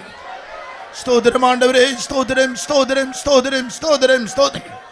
எலியாவின் தேவன் எங்கே என்று எலிசா சமுத்திரத்தை அடித்தார், யோர்தானை அடித்தார், யோர்தான் பிளந்தது. எலியாவின் தேவன் எலிசாவோடு கூட இருந்தார். நம்முடைய தேவன் நம்மோடு கூட இருக்கிறார். இந்த உலகத்தை ஜெயிக்கும்படி, உலகத்தின் வல்லமையோடு போராடும்படி, பிசாசை மிதிக்கும்படி, சிங்கத்தை மேற்கொள்ளும்படி, சத்துருவின் சகலங்களை மேற்கொண்டு ஜெயாலியாய் சீயோன் எருசலேமிலே காணப்படும்படியாக கர்த்தருனோடு கூட இருக்கிறார். ஆமென். ஹல்லேலூயா. பராக்கிரமசாலியே, கர்த்தருனோடு கூட இருக்கிறார். நீ சந்தேகப்பட வேண்டாம், நீ அவிசுவாசிக்க வேண்டாம், நீ அதேரியப்பட வேண்டாம். கர்த்தர் உன்னோடு கூட இருக்கிறார். உலகத்தை ஜெயித்தவர், பிசாசை ஜெயித்தவர், மாம்சத்தை ஜெயித்தவர், சத்துருவின் சகலவலும் ஜெயித்தவர் உன்னோடு கூட இருக்கிறார். ஆமென். ஹல்லேலூயா. ஹல்லேலூயா. விசுவாசத்து கரங்களை வைத்து ஸ்தோத்திரம் பண்ணுவோம். ஸ்தோத்திரம் ஆண்டவரே, ஸ்தோத்திரம் ஸ்தோத்திரம் ஸ்தோத்திரம் ஸ்தோத்திரம் ஸ்தோத்திரம் ஸ்தோத்திரம் ஸ்தோத்திரம் ஸ்தோத்திரம் ஸ்தோத்திரம் ஸ்தோத்திரம் ஸ்தோத்திரம் ஸ்தோத்திரம். எல்லா வல்லமைகளையும், நம்முடைய குடும்பத்தை ஆட்கொண்ட எல்லா வல்லமைகளையும், நம்முடைய பிள்ளைகள் ஆட்கொண்ட வல்லமைகளையும் கர்த்தர் சத்துரு சகல வல்லமையில் அகற்றி இருக்கிறார். ஸ்தோத்திரம் பண்ணுவோம். ஸ்தோத்திரம் ஆண்டவரே, ஸ்தோத்திரம் ஸ்தோத்திரம் ஸ்தோத்திரம் ஸ்தோத்திரம் ஸ்தோத்திரம் ஸ்தோத்திரம் ஸ்தோத்திரம். எப்போது நமக்கு ஜெயம் தந்திருக்கிறார், எப்போது நமக்கு ஜெயம் தந்திருக்கிறார், எல்லாவற்றிலும் நமக்கு ஜெயம் தந்திருக்கிறார். ஹல்லேலூயா ஹல்லேலூயா ஹல்லேலூயா. ஆமென். ஹல்லேலூயா ஹல்லேலூயா ஹல்லேலூயா. தரபரடதபௌரியா. விசுவாச ஸ்தோத்திரம் பண்ணுவோம். ஸ்தோத்திரமயா. தோத்திரம் தோத்திரம் தோத்திரம் தோத்திரம் தோத்திரம் தோத்திரம் தோத்திரம் தோத்திரம் தோத்திரம் பேசின தாசனின் கர்த்தர் கரங்கள் எடுத்து பாவித்ததற்காய் ஸ்தோத்திரம் பண்ணுவோம். ஸ்தோத்திரம் ஆண்டவரே, ஸ்தோத்திரம் தோத்திரம் தோத்திரம் தோத்திரம் தோத்திரம் தோத்திரம் தோத்திரம் தோத்திரம் தோத்திரம் தோத்திரம் தோத்திரம் தோத்திரம் தோத்திரம் தோத்திரம் தோத்திரம் தோத்திரம் தோத்திரம் தோத் இரவு நடக்கிற கூட்டத்திலையும் இரட்டிப்பான ஒரு வல்லமை ஒவ்வொருவரையும் சந்திக்க வேண்டும். ஒவ்வொரு இந்த கூட்டத்திலே பங்கு பெற வேண்டும். இந்த வல்லமை நமக்கு போதாது, இரட்டிப்பான வல்லமை நம்மை ஆட்கொள்ளுமை. ஆனால் இந்த உலகத்தில் தைரியமாய் நடக்க முடியும், இந்த சமுத்திரத்தில் நடக்க முடியும், திரண்ட தண்ணீரில் மேல் நடக்க முடியும். நாம் அவரிடையில் போய் சேர முடியும். இயேசு எப்போது வந்தாலும், எக்காலம் எப்பொழுது துணித்தாலும், மரணம் நம்மை சந்தித்தாலும், மரணமான ஜீவனானாலும், கர்த்தரை வருகையானாலும் அவர் சந்திக்க நம்மை ஆயத்தப்படுத்த முடியும். கர்த்தருடைய சேரகாய் ஸ்தோத்திரம் அனு ஸ்தோத்திரம் தோத்திரம் தோத்திரம் தோத்திரம் தோத்திரம் தோத்திரம் தோத்திரம் தோத்திரம் தோத்திரம் தோத்திரம் தோத்திரம் தோத்திரம் தோத்திரம் தோத்திரம் தோத்திரம் தோத்திரம் தோத் தொடர்ந்து நடக்கிற எல்லா கூட்டங்களும் எங்க திருபாரம் நடக்கிற காய் ஸ்தோத்திரம் அனு ஸ்தோத்திரையா தோத்திரம் தோத்திரம் தோத்திரம் தோத்திரம் தோத்திரம் தோத்திரம் தோத் தூரமாயிருந்த சத்தத்தை கேட்கிறவர்களையும் கர்த்தர் சந்திக்கிற காய் ஸ்தோத்திரம் அனு ஸ்தோத்திரம் தோத்திரம் தோத்திரம் தோத்திரம் தோத்திரம் ஸ்தோத்திரம் சகல கனமையும் கர்த்தர் எடுத்துக்கொள்கிற காய் ஸ்தோத்திரம் அனு Praise the Lord. ஸ்தோத்திரம் தோத்திரம் தோத்திரம் தோத்திரம் தோத்திரம் தோத்திரம் தோத் ஜெபம் பண்ணுவோம். எங்களை அதிகமாக நேசிக்கிற எங்களுடைய அன்பின் தெய்வமே, இந்த அருமையான இந்த மாலை வேளைக்காக உமக்கு நன்றியோடு ஸ்தோத்திரிக்கிறோம். மனிதன் கெட்டு போகிறது உமக்கு விருப்பமில்லை ஆண்டவரே. மனுஷன் பாவத்தில் அழிவது உமக்கு விருப்பமில்லை ஆண்டவரே. மனுஷன் தேவனுடைய சாயலாயிருந்த மனுஷன் தன்னுடைய உபாய தந்திரங்களினால தன்னை கெடுத்து கொண்டபடினால ஆண்டவரே அவன் தேவனுக்கு தூரமாக போய்விட்டான். பாவத்திலும் அடிமைத்தனத்திலும் காணப்பட்டதான மனிதனை விடுவிக்கும்படியாக எங்களுடைய ஆண்டவர் 2000 வருஷத்துக்கு முன்னே கடந்து வந்த எங்களுடைய தெய்வம் இன்றைக்கும் ஆண்டவரே இந்த முதுகுளத்தூரை நேசித்து ஆண்டவரே இந்த அருமையான ஜனங்களையும் எங்களுடைய ஊழியக்காரர்களையும் நேசித்து எங்களுடைய ஆண்டவர் இறங்கி முதலாம் நாள் ஆண்டவரே அடிமைத்தனத்திற்கதான மனுஷன் ஆண்டவரே பல ஆவிகளினால கட்டப்பட்டதான மனுஷன் ஆண்டவரே அவனை விடுவிக்கும்படியாக ஆண்டவர் தேவாலயத்தில் இறங்கி ஆண்டவரே அந்த அசுத்த ஆவிகளை வல்லமைகளையும் அதட்டி ஆண்டவரே அவனை விடுதலையாக்கி உண்மையான சத்தியத்திற்கும் உபதேசத்துக்கும் கீழ்ப்படிந்து ஆண்டவரே அவன் ஞானஸ்தானம் எடுத்து அபிஷேகம் பெற்று அப்போஸ்தல சபையிலே காணப்படும்படியாக அப்போஸ்தல சபையில் இருக்கிறவர்களை அக்கறைக்கு கடக்கும்படியாக அவனுடைய பிரயாணத்தில் போகும்போது எங்களுடைய ஆண்டவர் 2ஆம் நாள் ஆண்டவரே அவர்கள் போக முடியாதபடிக்கு ஆண்டவரே காற்றும் கடலும் ஆண்டவரே அவளை கொந்தளித்த போது எங்களுடைய ஆண்டவர் இறங்கி வந்து அவளை விடுவித்து ஆண்டவரே அவரை விடுவித்ததற்காக ஆண்டவரே அவருடைய சத்தியத்தில் நடப்பதற்காக எங்களுடைய ஆண்டவர் அப்போஸ்தல உபதேசத்திலும் அந்நியத்திலும் அப்பமிட்டதிலும் தரித்திருக்க எங்களுடைய ஆண்டவர் உதவி செய்தபடினால் நமக்கு நன்றியோடு ஸ்தோத்திரிக்கிறோம். எங்களுடைய ஆண்டவரே 3ஆம் நாள் மனுஷன் வியாதியா இருப்பது நல்லதில்லை ஆண்டவரே. பேதுடைய மாமியை சுகமாக்கிற தேவன் எங்களுடைய ஆண்டவர் எங்களுடைய மத்தியில வந்து வியாதியும் பலவீனமும் பிசாசு பிரிவினைகள் ஆண்டவரே பலவிதமான கட்டுகளினால கட்டப்பட்டு மரணத்தோடு போராடுகிறதான ஆண்டவரே உம்முடைய ஜனங்களை நீர் கைவிடாதபடிக்கு அந்த ஜனங்களோடு நீ இடைப்பட்டிரே. உம்முடைய மகனோடு கத்தா பேசினீரே, சிங்காசனத்தில் இறங்கினீரே, இரட்டிப்பான அபிஷேகத்தை கொடுத்தீரே, அநேக ஜனங்களை விடுவிக்கும்படியாக எங்களுடைய ஆண்டவர் இறங்கி ஆண்டவரே நீர் உடைய மகனோடு நீர் பேசினீரதுக்காக உமக்கு நன்றியோடு ஸ்தோத்திரிக்கும் ஆண்டவரே. அந்த கெனேஸ்க்கு ஆண்டவரே கிங்கு ஆண்டவரே நீ கொடுத்ததான 3 வயதிலிருந்து ஆண்டவரே அவனை 16 வயது வரைக்கும் நீர் ஆண்டவரே அவனோடு பேசி அவரை உயிர்ப்பித்து ஆண்டவரே அவரை சுகத்தை கொடுத்து உம்முடைய ஊழியத்தை செய்தது போல இந்த நாட்களிலும் எங்களுடைய ஆண்டவருடைய கரம் குறுகி போகாதபடி எங்களுடைய ஆண்டவருடைய வல்லமை குறுகி போகாதபடி வந்த ஒவ்வொருவரையும் நீ சுகமாக்கினபடினால ஸ்தோத்திரிக்கிறோம். ஒவ்வொரு விடுதலையாக்கினபடினால ஸ்தோத்திரிக்கிறோம் ஆண்டவரே. அவன் விடுதலையாக்கப்பட்டு ஆண்டவரே அவன் பலமான ஆகாரங்களை புசிக்கும்படியாக அப்போஸ்தல சபையை நீ வெளிப்படுத்தினீரே. அப்போஸ்தல சபையில கத்தாவே வந்து அந்நியனை பட்டுக்கொள்ளும்படியாக ஆண்டவரே அந்த அந்நியத்தை கத்தாவே ஆண்டவரே ஜனங்கள் பிடித்துக் கொள்ளும்படியாக ஆண்டவரே பலமான ஆகாரங்களை சாப்பிட்டு ஆண்டவரே உம்முடைய வருகைக்காக எதிர்நோக்கி கொண்டிருக்கும் போது எங்களுடைய எலியாவோடு இருந்த தேவன், எலிசாவோடு இந்த தேவன் ஆண்டவரே அவர் கடந்து ஆண்டவரே பரலோகம் போனது போல நாங்களும் கத்தா பரலோகம் போவதற்காக உன்னுடைய உபதேசமும் சத்தியத்தையும் அறிந்து அந்த சத்தியத்தின்படி காணப்பட்டு அந்த உபதேசத்துக்கு தன்னை ஒப்பு கொடுத்து ஆண்டவரே உம்முடைய வருகையில நாங்கள் காணப்பட எங்களுடைய ஆண்டவர் கிரியை செய்யும்படியாக வேண்டிக் கொள்கிறோம். இந்த கூட்டத்தை நடத்த உடைய மகனுக்கும் விசேஷமான கிருபை கொடுத்தபடினாலே ஸ்தோத்திரிக்கிறோம். வந்த ஒவ்வொருவரும் வெறுமையா போகாதபடி ஒவ்வொருவரும் கத்தாவே உம்முடைய வல்லமை பெற்றுக்கொள்ள முடியாக ஒருவரும் கத்தாவே கெட்டு போகாதபடி எல்லோரும் உடைய ராஜ்யத்தில் காணப்படுவதற்கு இந்த வசனம் நாங்கள் கொஞ்ச நேரம் பேசினாலும் இந்த வசனம் கத்தாவே உடைய பிள்ளைகளோடு 1 30 60 100 கிரியை செய்து கர்த்தருடைய வருகைக்காக ஆயத்தப்படுத்தப்படும்படினாலே ஸ்தோத்திரிக்கிறோம். ஆண்டவரே பலவிதமான மழைகளும் போராட்டங்களும் வந்தாலும் எங்களுடைய தேவன் எல்லாவற்றையும் மாற்றி தடைகளை நீக்கி உங்களுடைய சத்தியத்தை வெளிப்படுத்த இந்த 3 நாட்களும் எங்களுடைய ஆண்டவருடைய கரம் கூடந்தபடினால ஸ்தோத்திரிக்கிறோம். இன்னும் தொடர்ந்து நடக்கிற ஜெபங்கள், நாளைக்கு நடக்கிற ஆராதனைகள் எல்லா கூட்டத்தை நீரே பொறுப்படுத்தி இந்த தேசத்துக்கு பெரிய ரட்சிப்பை கொடுத்து நீர் வரும்போது இந்த ஒரு கூட்ட ஜனங்களை ராஜ்யத்துக்கு தகுதிப்படுத்தும், ஆசீர்வதியும், பொறுப்படும். இயேசுவின் நாமத்தில் வேண்டுகிறோம் பிதாவே, ஆமென். ஸ்தோத்திரம் பண்ணுவோம். ஸ்தோத்திரம் ஸ்தோத்திரம் ஸ்தோத்திரம் ஸ்தோத்திரம் ஸ்தோத்திரம் ஸ்தோத்திரம். നമ്മുടെ കർത്താവായ യേശു ക്രിസ്തുവിന്റെ കൃപയും പിതാവിന്റെ അൻപും പരിശുദ്ധാവിന്റെ ഐക്യവും നമ്മളെ എന്നോടും സകല പരിശുദ്ധവാന്കളോടും കർത്തർ വരുക മറ്റും ഇരുപ്പതാകും. Hallelujah hallelujah hallelujah. എല്ലാവർക്കും സ്തോത്രം.